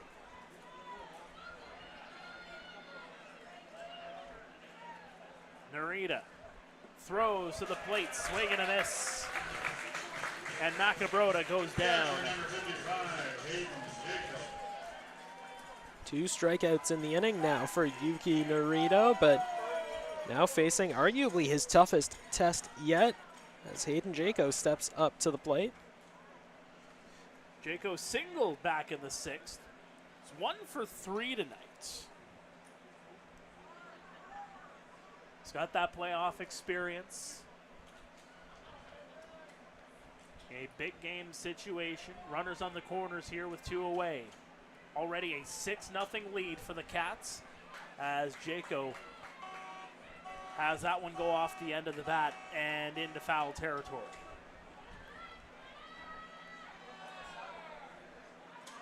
Jaco hitting .333 this postseason. Actually made an appearance as a pitcher as Ryan Rio will trot down to second base.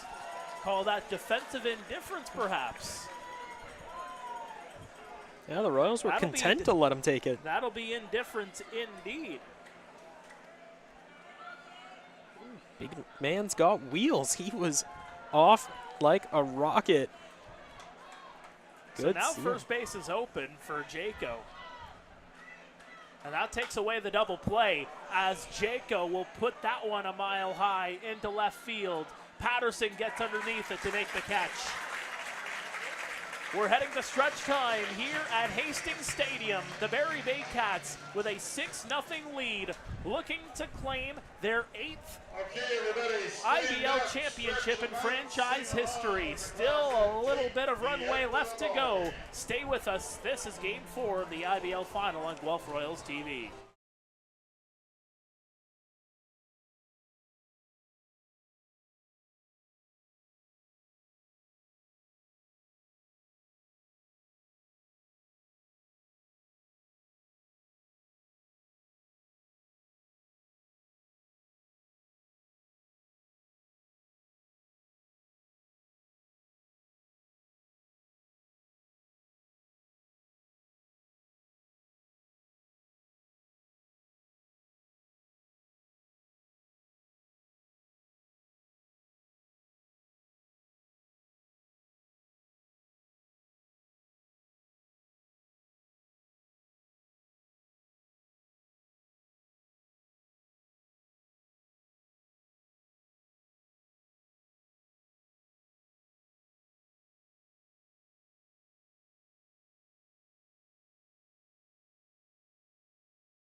Welcome back to Guelph Royals TV. First offering to the plate to Josh Garton goes for a ball. 76 pitches in here for Frank Garces, who's having himself quite the ball game. Pitching a shutout. Swing and a miss by Garton for strike number 1. Looking at the weather, down to 16 degrees here in Guelph. A chill has fallen over Hastings Stadium. Obviously still very comfortable conditions as the Baycats find themselves in a very comfortable position here in Game 4 of the IBL Championship Finals. First offering, another offering rather, by Garces right at the knees of Garton. 1 ball, 2 strikes. And that'll be cued down the left field side. And cue the horde of children chasing after that ball. They are out in droves here tonight at Hastings, and it's great to see. Even now, 7 innings in, it's getting a little late, close to 9:40 now. But hey, it's not a school night, it's not a work night for most.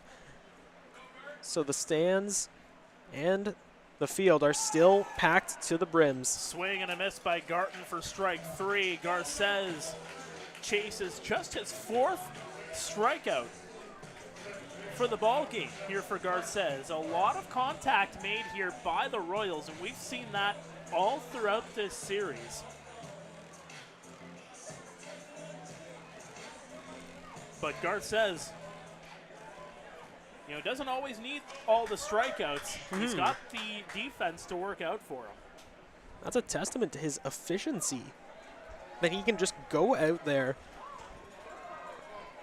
throw some of his best stuff this year in terms of strikes, in terms of getting batters to chase after stuff, and still only record 4 strikeouts, and yet get so far, still a shutout, only a couple runners on base. Carson Burns now the batter, 0 for 2 tonight. The offering from Garces misses under the knees. Evens the count, it puts the count at 2-1. And sometimes the lack of strikeouts can work in the favor of a pitcher, in the sense that you're not racking up pitch after pitch after pitch. You can get those 1 pitch, 1 outs, a fly ball into the outfield, as that's exactly what's going to happen here. Macabroda in left field makes the grab. Left fielder, number 50, Ashton. And there's 2 away.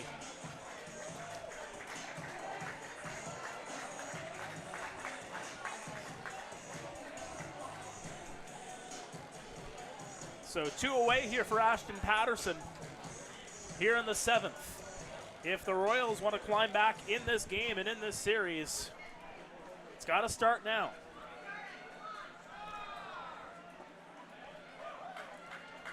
First offering there is going to go in for a strike. Well, reflecting back on not just this game, but a series as a whole, one of the big issues for the Royals has been cashing in runners left on base. Tonight, they are at 6 runners that they have failed to cash in. Of course, the Baycats still working on a shutout. But, I mean, you look back to their last home game, had 13 runners stranded on base, but that one's going to be kicked by Ejo as it was launched into center field by Ashton Patterson. Patterson gets on to second base. The right fielder, number 11, Andy Leader. yeah, I was just about to say, hey, how about another runner on base? This is a golden opportunity for the Royals. They need to make the most of it, and who better than Andy Leader to stand at the dish? 2 outs. Patterson on second. Such a crucial moment. They say diamonds are made under pressure. Well, it's time to see if Leader can shine under the bright lights of Hastings. He's 0 for 3 here tonight. Couple of flyouts and a strikeout. He's got a runner on board. Garces checks the runner. That one's going to miss upstairs. Frank Garces up to 87 pitches. 88 pitches now in this ball game. 60 of them have gone for strikes. He's getting up there. Number 89 goes down low, and it's a 2-0 count. Well, the reason I say Andy Leader is such a perfect fit for a high-pressure situation like this He's got that all-star experience for the past 3 seasons going back, 23, 22, 21. And he's got 28 RBIs this season. That one's going to be flared into foul territory. The Kitties go run after that one. 2-1 count. 2 balls, 1 strike here on the former Kitchener Panther.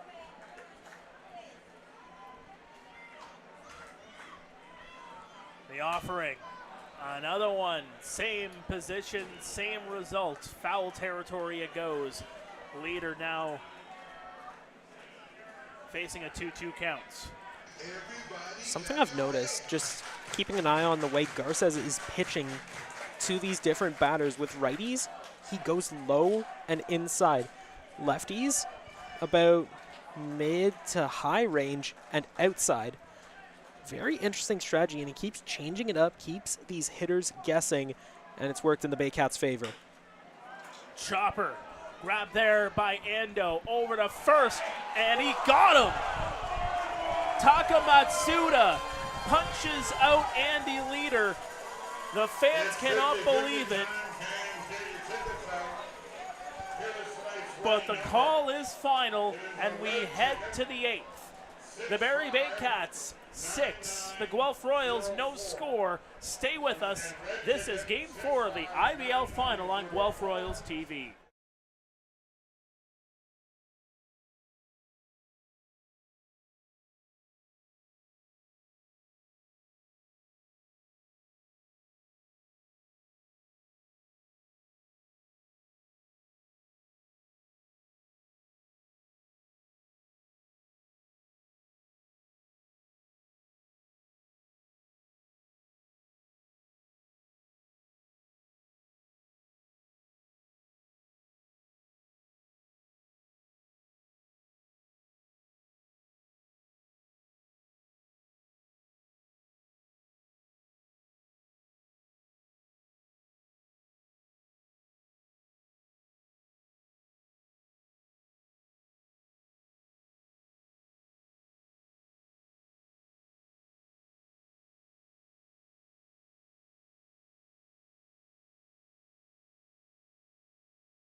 Well, welcome back to Guelph Royals TV. Mark Pare and Josh Alderman. And from one Josh to another, Josh Garton will be coming out of the ballgame for Arthur Kawara as he has his teammates around him. If this is it for Josh Garton, what an IBL career he has had. A decade in this league, multiple organizations, a standing O. No matter if you're a Baycats fan or a Royals fan or any fan of baseball, as he gives the old Garton flex on his way off. And just the situation there where you usually just have a quiet substitution in between innings.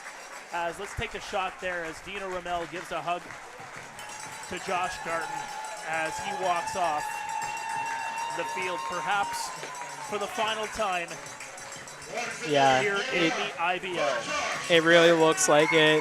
The tears in his eyes. Garton Mania runs wild for the last time.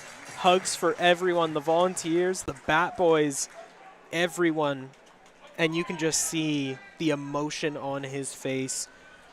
Garton, such an illustrious IBL career, had a chance to play affiliated ball in the Reds organization, but came back up north to Canada, and now the Guelph boy perhaps playing his final outing with his hometown team. Garton Mania, like I said, runs wild for perhaps the last time.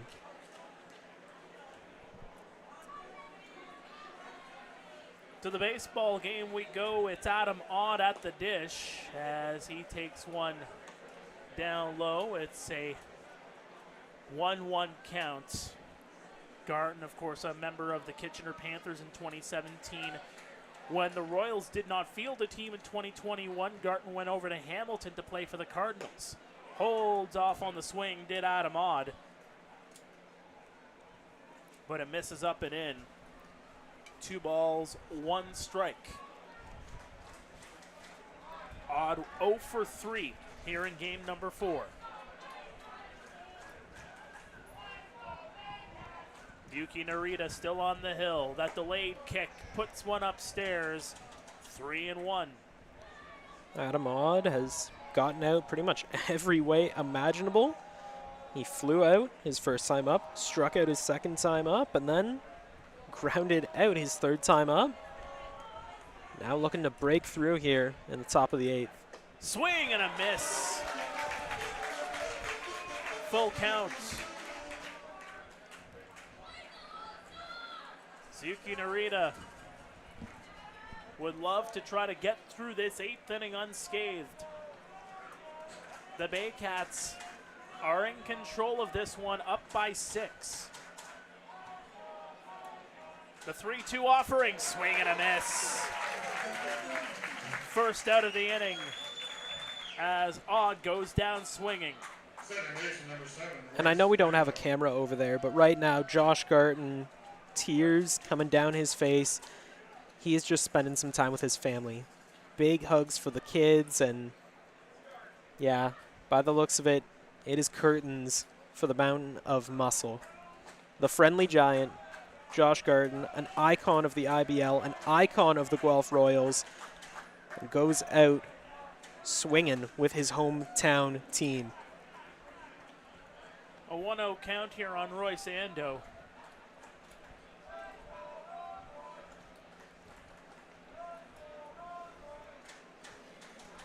Yuki kicks the delivery. That gets over Kawara's glove into right field. Ando with a 1-out single.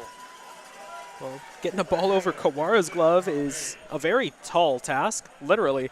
Kawara stands upwards of 6'7", and actually, as Neil told me on Tuesday's broadcast, Kawara was a former draft pick of the Mississauga Steelheads. Yes, he was. Now the Brampton Steelheads, as they will have their season kick off in a couple of weeks' time. The Guelph Storm will start off their regular season on the 27th, a Friday night at the Sleeman Center against the Owen Sound Attack. As it goes off the glove, the runner's going to go to second.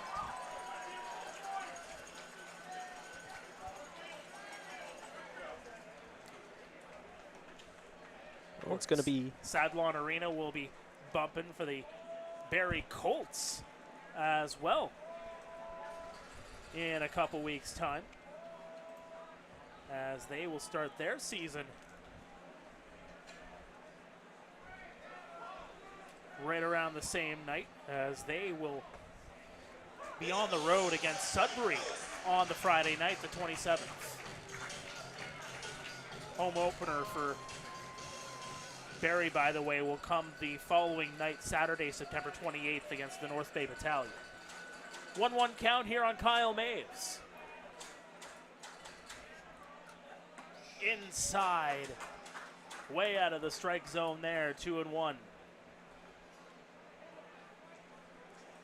Well, you look at the Royals side of things, it's going to be pretty tough to fill the shoes of Josh Garton the rest of the way, but Arthur Kawara, batting-wise, he has been holding his own. 5 RBIs and a double in the regular season. Has a 0-0 batting average in the postseason. But if there ever was a time for your bat to heat up, to come to life, it would be now. Game 4, championship, potentially awarded to the Baycats if they can hold on to the lead they currently have. But if Yuki and the Royals have anything to say about it, they will not go quietly into that good night. The offering is going to be fouled back. Off the screen it goes. The at-bat continues here for the number 9 hitter. Kyle Maves has struck out twice here in game number 4.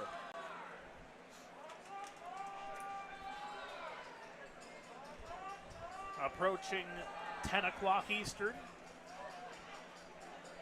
here at Hastings Stadium in Guelph.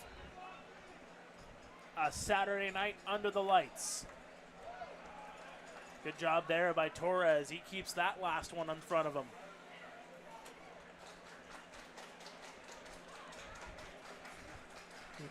Full count with a runner on second base. Royce Ando, the man on board.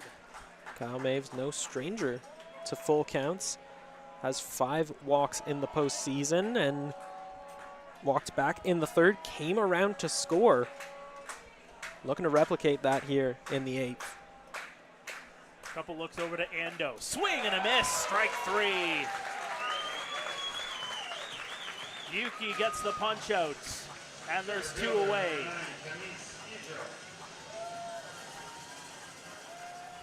Back to the top of the order. Ijo steps up to the plate. The All-Star last season is having himself a pretty solid night. 2 for 4, 2 singles, has come around to score both times, but did strike out back in the 5th inning.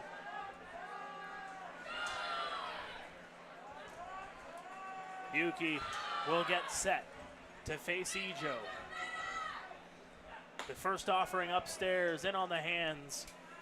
Ijo pulls away for ball number 1. Well, the Baycats fans certainly in full voice tonight. Brash young fan who was waving a Baycats flag in the grandstands earlier, yelling out, Baycats are better, and leading a bunch of different cheers tonight. So shout out to that young man for having the energy as we approach, like Mark mentioned, 10 o'clock Eastern time. 2 balls, no strikes here on Ijo. 2 away. Yuki looking to get out of this one unscathed. That one's going to go across for a strike. 2 balls, 1 strike. Kenise Ijo will step right back in. Ijo's such a dangerous hitter in the regular season.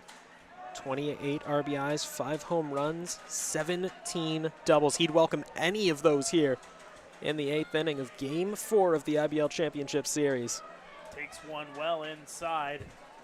Pretty much just above the belt there. 3 balls, 1 strike. Yuki will get reset here. Couple of looks. To the plate, swing and a miss. Full count with 2 away, so Ando will be off on the pitch.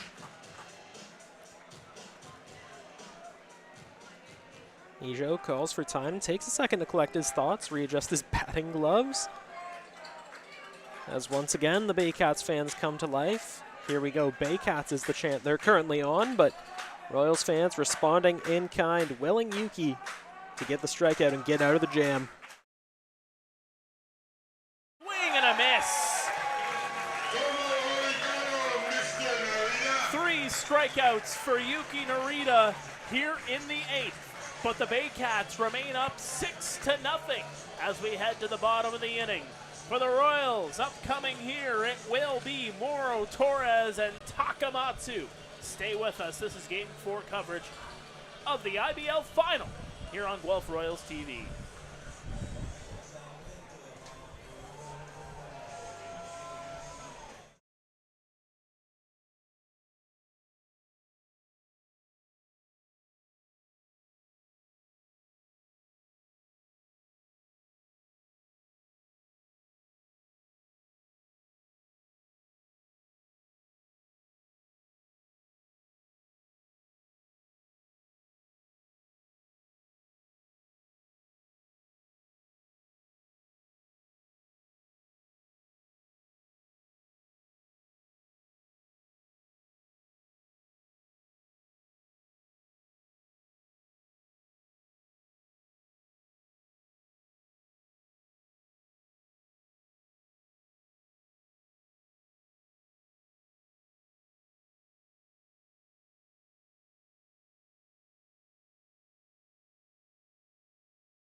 Welcome back to Guelph Royals TV, bottom of the 8th here at Hastings Stadium. Game 4 of the IBL Championship. Connor Morrow will lead off here for the Guelph Royals, the heart of the order, due up for the home side as they need to get something going to climb back into this one. Yes, 6-0 is the score, but we have seen leads evaporate in this league just like that. But with Frank Garces on the mound and the way he's been pitching, it's going to be a tall order here for the Royals. As that's going to be fouled back by Morrow. A single and a double here tonight for the shortstop. And yet another deep sigh of relief from our illustrious producer tonight, Neo Sriwastava. Another sigh of relief as another ball comes so narrowly close to clocking our camera. That one's upstairs. 2-1. They're like Nokia phones. They hold up strong and they last long. Yep. Poor camera's been through just so much. The 2-1 chopper. Hernandez gets it over to first, and it's off the bag as Malik Williams comes off to make the grab. Connor Morrow gets in as he reaches on the error charged to Brandon Hernandez. Hernandez has been simply stunning defensively throughout the playoffs, throughout the regular season. I mean, we saw, I believe, back in the first or second inning, that massive leaping grab that he made, getting more than a few feet up into the air to catch a ball. But that throw was just a bit rushed. Yes, Morrow was sprinting over to first base, but a player of the caliber of Hernandez really should have seen that he had the situation under control, taken the time, and made the throw over. But now the Royals got a runner on first, no outs, and Franklin Torres at the dish. That one's going to get through the gap. Franklin Torres with his first hit of the ball game. Runners on first and second here for the Royals.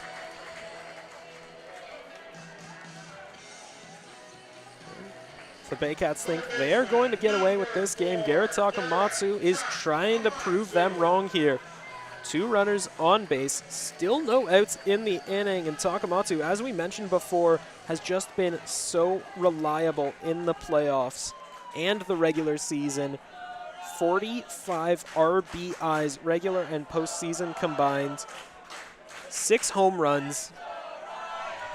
He has been captain clutch for the Royals this year, and they'd expect nothing less from the former MVP. The delivery upstairs, ball 1. And this is where you need to start cashing in some of those runs. The Guelph Royals have left 7 on base here tonight. Remember, they left 15 on board in game number 2.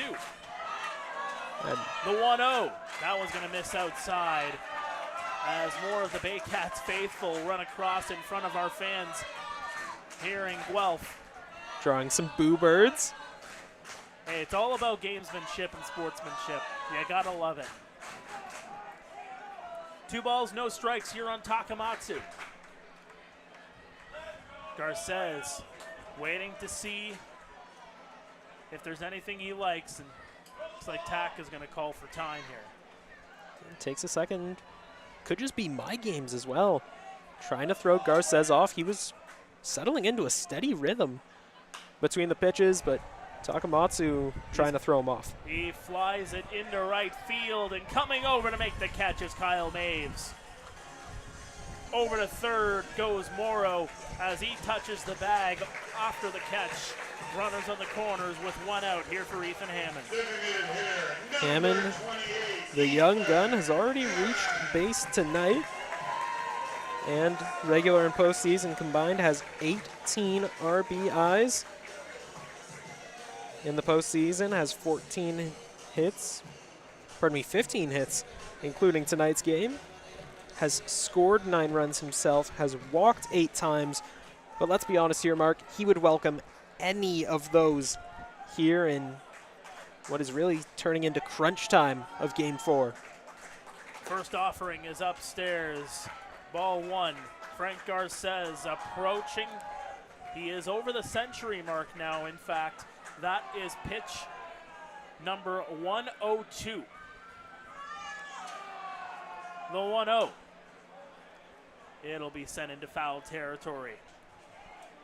As Garces, he's been in the groove all game long. Had a groove going 7 innings in game number 1.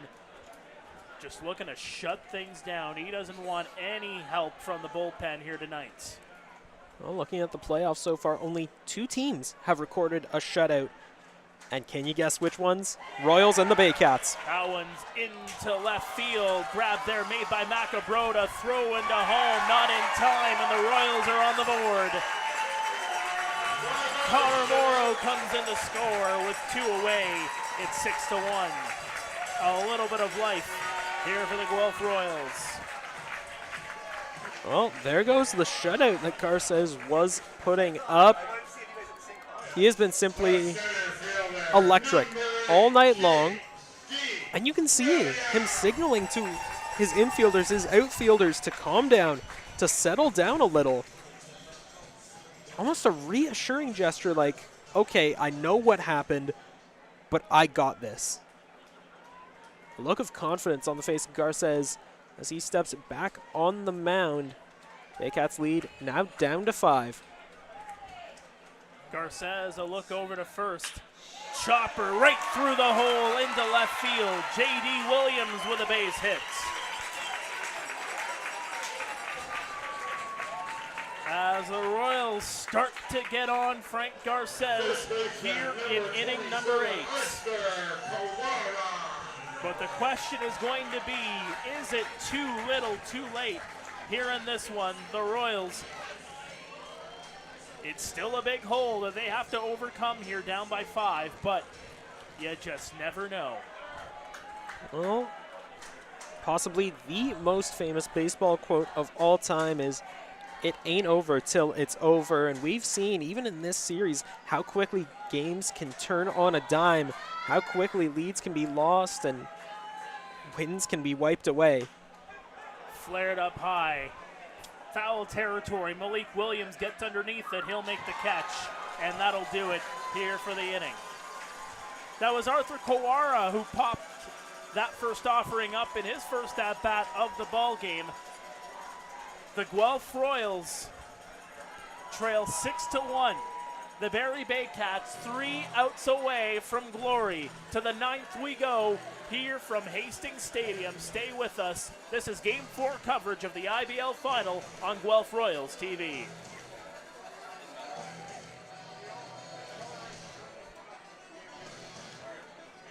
Yes. That second mic you gotta turn on. Okay.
Welcome back to Guelph Royals TV. 9th inning here from Hastings Stadium in Guelph. Mark Pare, Josh Alderman here in the broadcast booth. Heart of the order due up here for the Barrie Baycats, who have a 6-1 lead. They try to put a little bit of extra insurance on the board. That one's inside. Yuki Narita still on the hill here for the Guelph Royals. They trail this series 3-0. Yuki, see something he likes there from Torres. The kick, the offering, and that'll be fouled back. And we can hear from our producer, Neil Srivastawa, he's happy the camera's moved from its original spot. Moved tonight because pretty much every foul ball that's low enough has come oh so close to hitting our camera, and has multiple times, especially in the series against the Welland Jackfish. So we moved it over to the right side of the plate tonight, and we've had a couple close calls, but I have to mention the volunteers that we saw on the screen there tonight. So many of them do such a great job. If you want to be a volunteer for the Guelph Royals next season, perhaps help us set up those cameras, protect them. That one's going to be fouled back. Reach out to us during the off season. Sure, there will be contacts put out on the right channels in order to do so during the off season. yeah. Guelph Royals at gmail.com. You can check our website as well. Between now and then, you never know. It's a 1-2 count as Let's Go Baycats chants erupt. In on the hands, over to Burns, over to first. In, no, we got him. He is safe.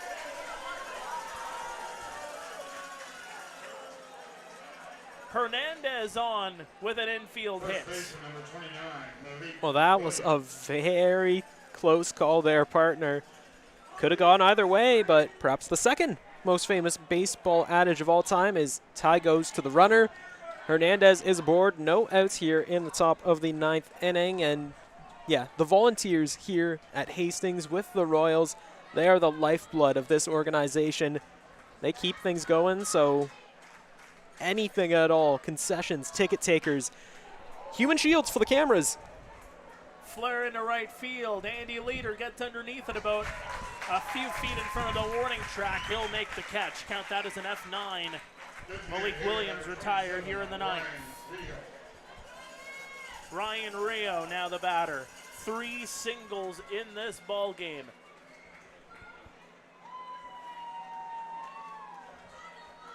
Now it'll be interesting to see who comes out for the 9th. Frank Garces got a whole lot of hugs going to the dugout during the last inning.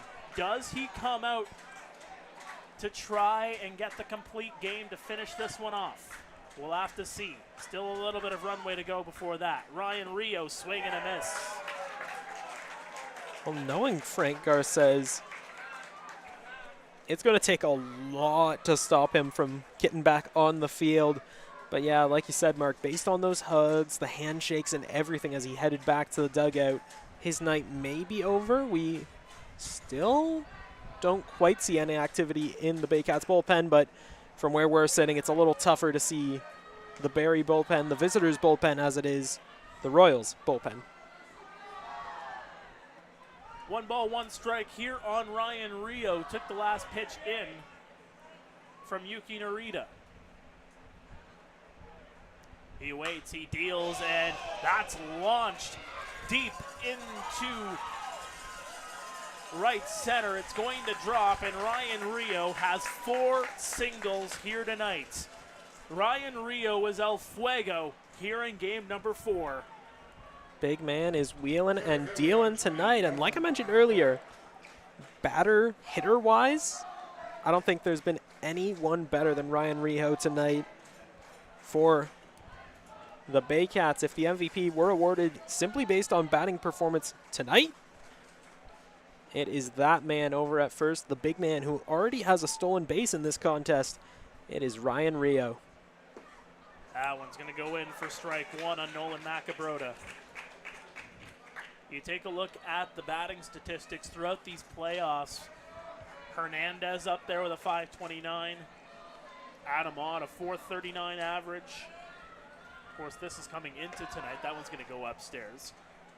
You know, Macabrota batting 262 during the postseason coming into game 4.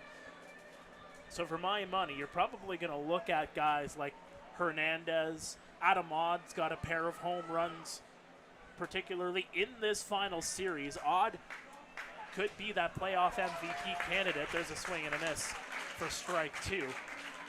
But again, that takes nothing away from the pitching. That has been phenomenal in these playoffs. Frank Garces, his 4th start has been a gem. A 1.28 ERA coming into tonight through his 3 starts. 28 strikeouts to 5 walks. He has been unbelievable. Yuki Narita, the 1-2, misses outside. So there's a few selections that they can go with. Garces, Benitez, Rosado. You talk about murderer's rows when it comes to hitting. There's a murderer's row on the mound. Arguably the most dangerous 1-2-3 punch in the postseason so far in terms of starting pitchers. There's a swing and a miss. Macabrota goes down. 2 away here in the 9th. Yuki is pumped, and so are the Royals Kingdom here at Hastings.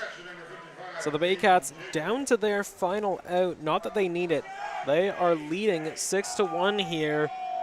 And it is Hayden Jaco up at the dish. He's got a wealth of experience in the playoffs. Championship experience as well. Won the title with the London Majors back in 2021. Was Rookie of the Year and an All-Star that very same season. He's 1 for 4 here tonight.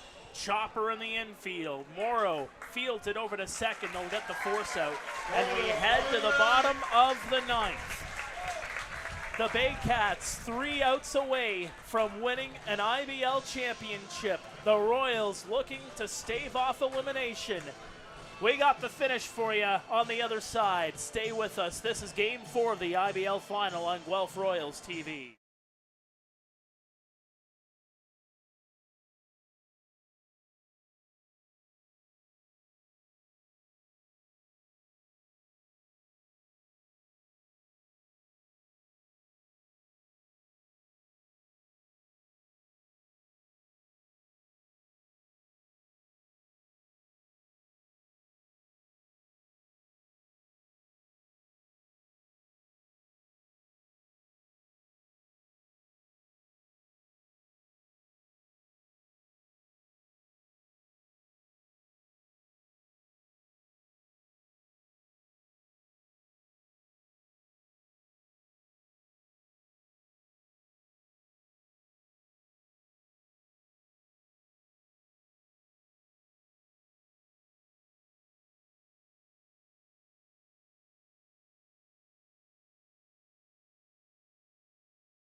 Welcome back.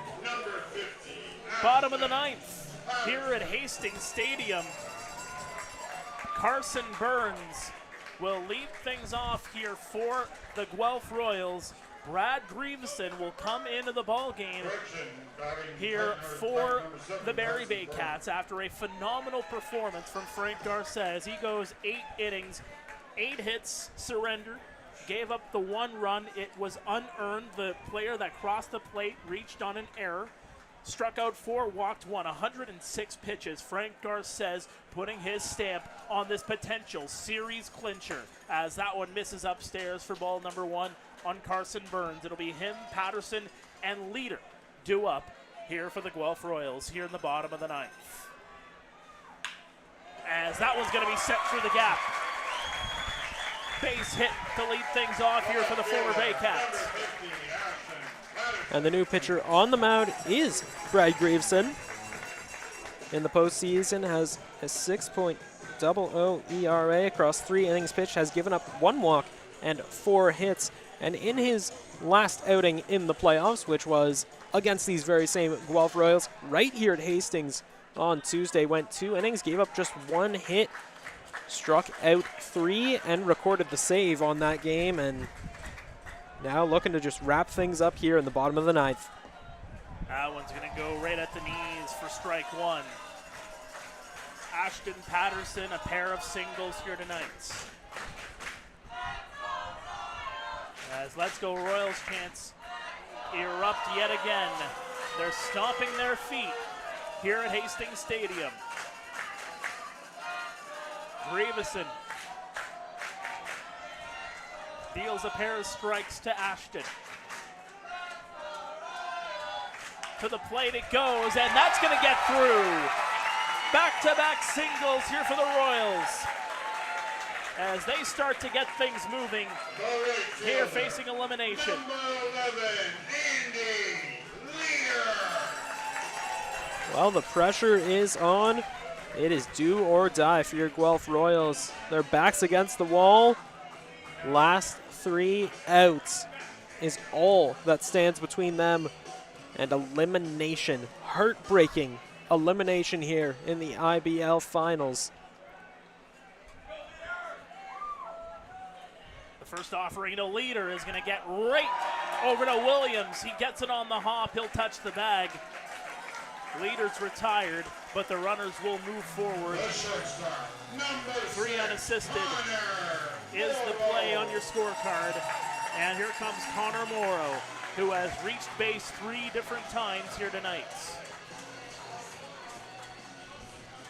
Yeah, he was the runner that came around to score the Royals' lone run of the night, and that was just an inning ago. He had a look of determination on his face as he stepped into the batter's box. Morrow watches that one go right at belt level for strike 1. Right down Broadway it goes.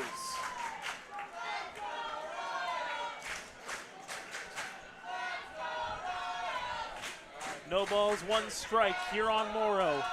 A single and a double here tonight. That one's going to go into the dirt. The rally hats are on. Many of the fans here for the Guelph Royals. A hush has fallen over the visiting fans, and it is just the kingdom cheering loud and cheering proud for their side. Morrow will call for time.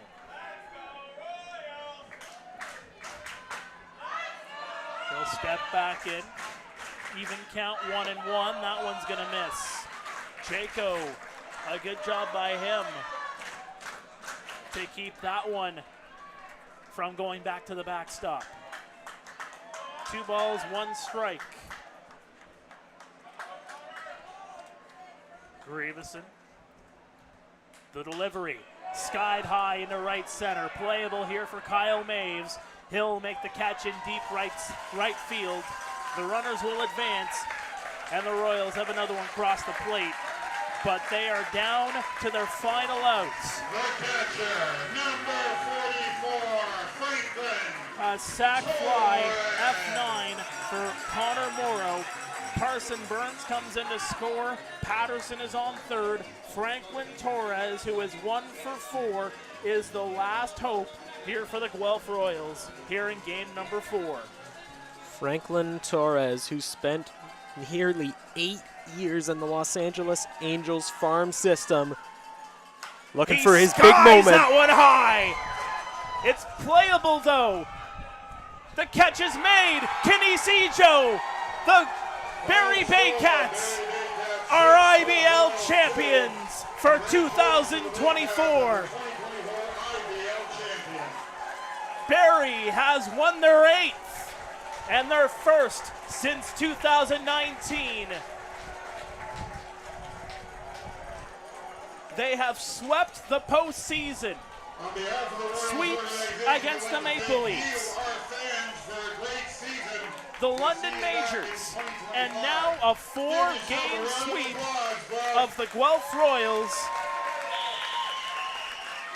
It's the first time that has been done in the IBL since 2017. A 6-2 victory caps it off as we will get set for the trophy presentations. As you see the tables start to go out onto the field, the Baycats flag rounding the bases as once again the Barrie Baycats are IBL champions. The Baycats have reached the mountaintop last year. So much heartbreak in the organization after losing such a tough final against the Welland Jackfish. Well, the Demons have been exercised. The Barrie Baycats are back on top. Make it number 8 all time. They won in 2005.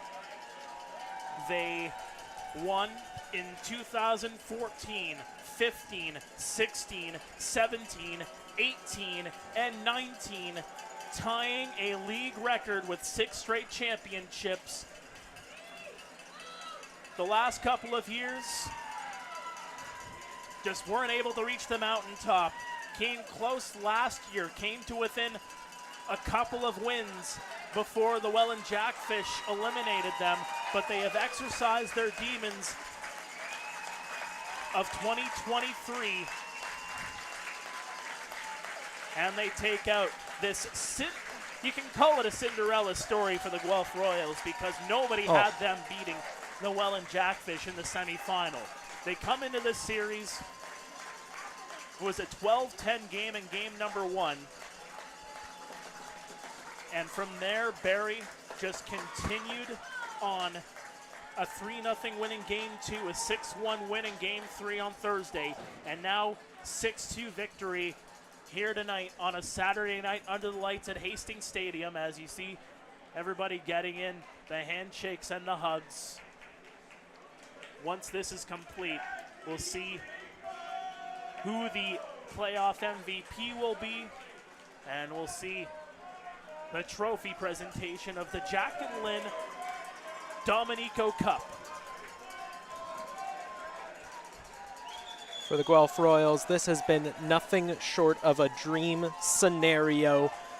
Simply outstanding. They finished in the 4th place spot in the league, and they put up a fantastic fight against the Chatham-Kent Barnstormers. They beat the expansion franchise, and then they squished the Fish. They fought so hard to topple the league champion Welland Jackfish, and they did just that. Confidence come true, and they put up the fight of their lives against the Barrie Baycats in this series. Not to take anything away from Barrie, simply an amazing achievement for that organization, but the Royals, this run, a Cinderella run, so many highs, so many lows, and the Royals go out with their heads held high. They go down swinging. We're going to send it down to field level. Julius Hearn has the presentation of the trophies and the Dominico Cup. Can you please go from here? Yeah. That's literally the first thing I was going to do. I'll get him.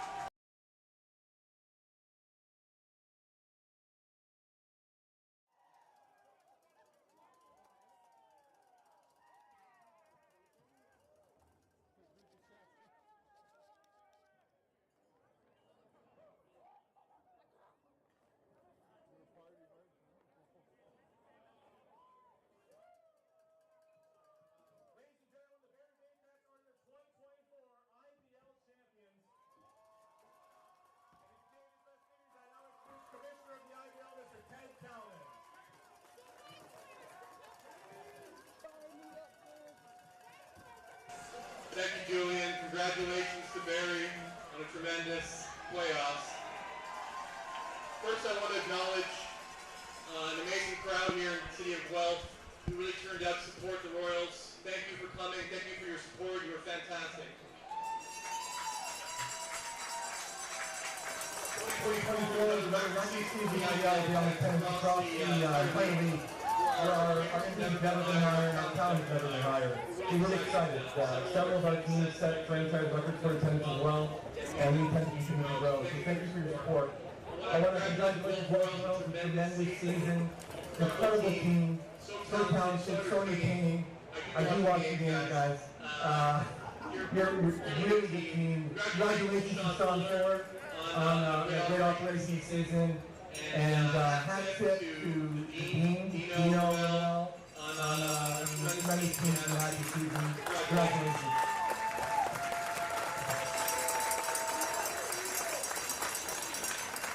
Congratulations to Barrie on an incredible playoff. First, I want to present the trophy for the playoffs MVP. So many players could have won this award because of the incredible contributions that they gave. It wasn't hard. But the winner of the trophy this year is somebody who is a veteran of this league, just an absolute bulldog on the mound. A 0.93 ERA in the playoffs. Just almost unhittable. Frank Garson.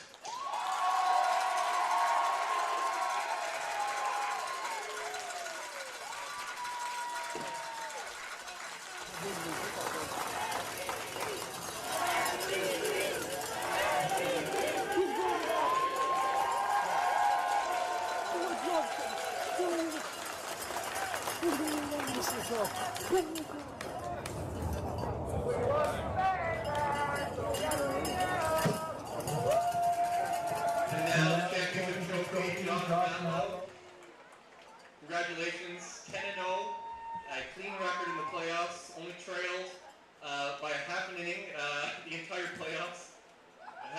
Well, hey, a truly masterful playoffs and a great season, a great team. Congratulations. I now present you the Domenico Cup.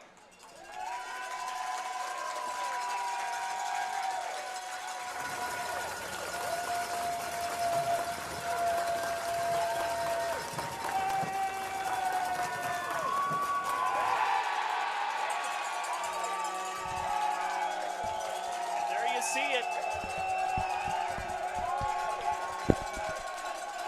The Baycats celebrating the 2024 Inter-County Baseball League champions, lifting the Jack and Lynn Domenico Cup up high. What a moment. As we're going to send it back to the field. Fourth year of doing team of the Barrie Baycats. This has to mean so much to you, to the community, to the fans. What's going through your mind right now? I'm just so overwhelmed. I'm so happy for everybody involved. I'm happy right from the ownership, the volunteers, the staff, the players, the fans, the fans, the community, the supporters, how they involved, such a really involved. Take everybody to this division and go Baycats. I don't think anybody expected this kind of run from you. What was the story through your mind when you started playoffs compared to how you feel now? Just so relieved. It's a fight. There was a lot of good teams along the way. Hats off to Guelph. They were a great team. They could have won any of those games. The boys just put it together at the right time. I'm just so proud of them. So proud to be called their leader. These guys are an unbelievable group. Unbelievable. So proud. When you guys lost in the finals last year, how much did you take away from that today? In the finals, but I said it was going to be strong they did. And we knew what it took to put that in the right turn.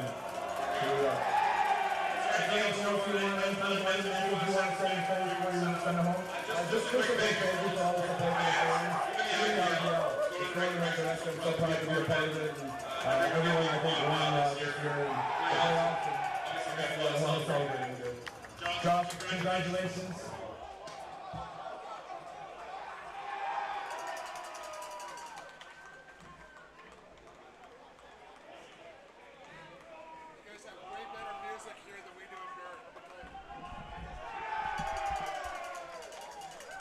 Like Julius might be trying to flag down somebody else to talk to. The fans are out in full throat. As it looks like that looks like Garces yeah. comes out of the pack. Yep. Garces.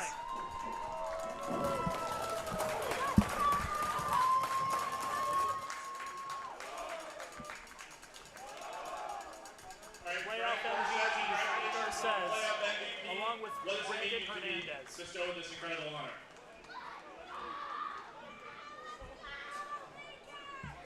De verdad bien contento por ese MVP. Todos los muchachos que jugaron duro hoy y batearon y me enfoqué bien en hacerlo rápido, en atacar los bateadores y se logró.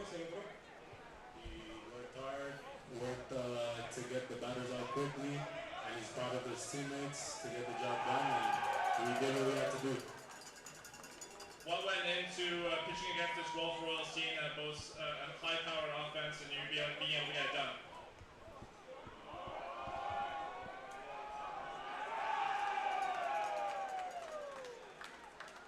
No, de verdad que tremendo equipo. Yo simplemente vine enfocado a trabajarlo rápido, a tirar un picho detrás y hacerle out. So it's a great team. He just focused on coming in here, throwing strikes, and making sure he gets the batters out. Frank, congratulations on playoff MVP.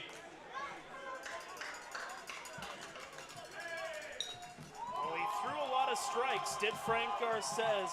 Here tonight, 71 strikes, 106 pitches overall, going 8 strong innings to get the win and capture playoff MVP honors as the trophy continues to be lifted by members of the Barrie Baycats.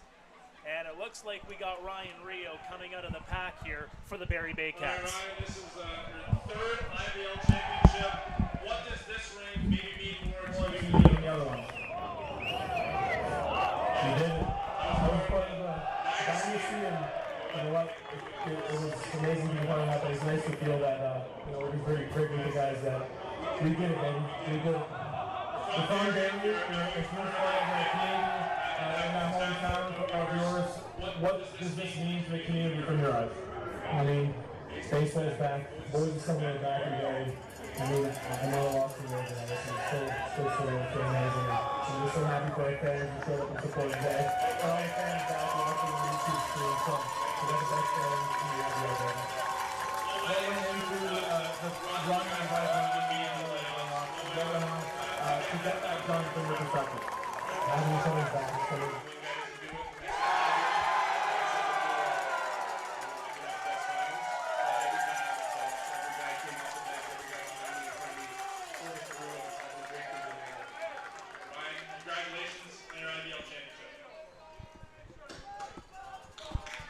Ryan Rio, what a performance here in the series clincher for the Barrie Baycats. 4 singles, and what a 2024 season it was. I want to go back to a conversation that I had, a couple of conversations, in fact, that I had with Chris Lazar.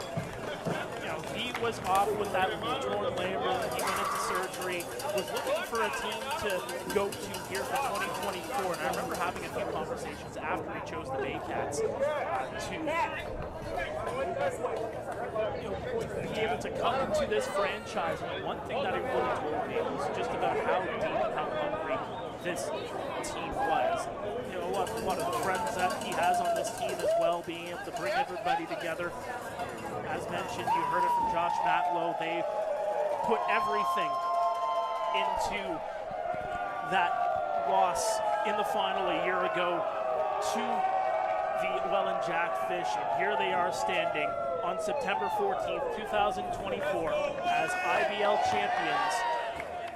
The Barrie Baycats, they do the job. They sweep the postseason.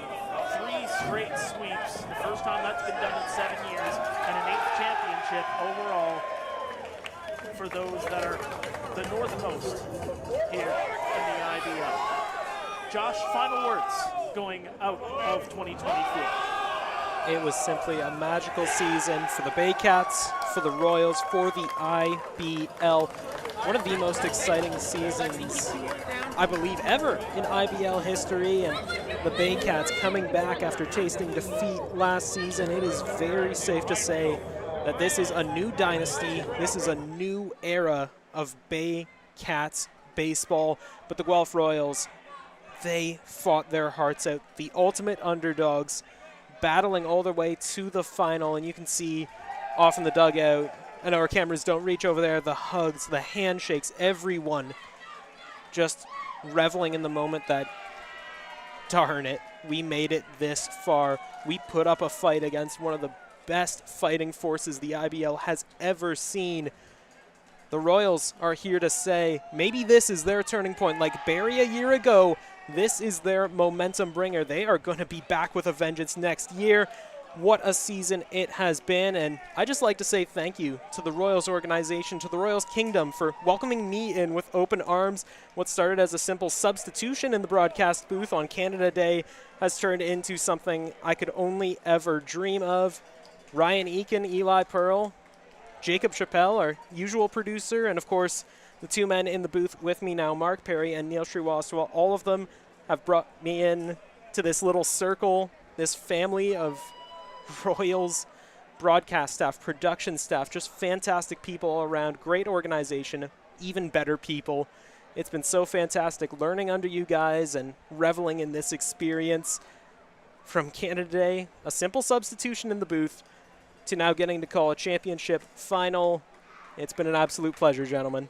It has been a pleasure indeed. The Guelph Royals winning their first playoff series in 12 years.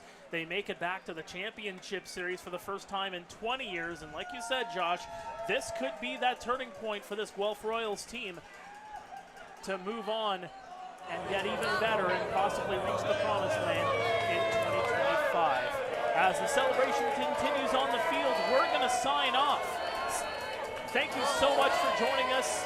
Whether you're a Barrie fan, a Guelph fan, or just a fan of baseball in general, you guys have been awesome all throughout 2024. You have been kind to me. You have been kind to everybody in this organization, and we cannot thank you enough for it. I got some hockey to do in a couple of weeks. Guelph Storm, get your tickets. I'll be on Rogers TV all throughout the winter. You're not going to miss me by any means. I'm going to be around. I'm a 12-month year kind of guy. So. No rest for the wicked. No, exactly. Well, Royals, though, fall 6-2 here in game number 4. For Neil, for Josh, for everybody putting us on the air, not only tonight, but all season long, my name is Mark Perry, saying so long on the IBL season here for 2024. We will see you back here next time.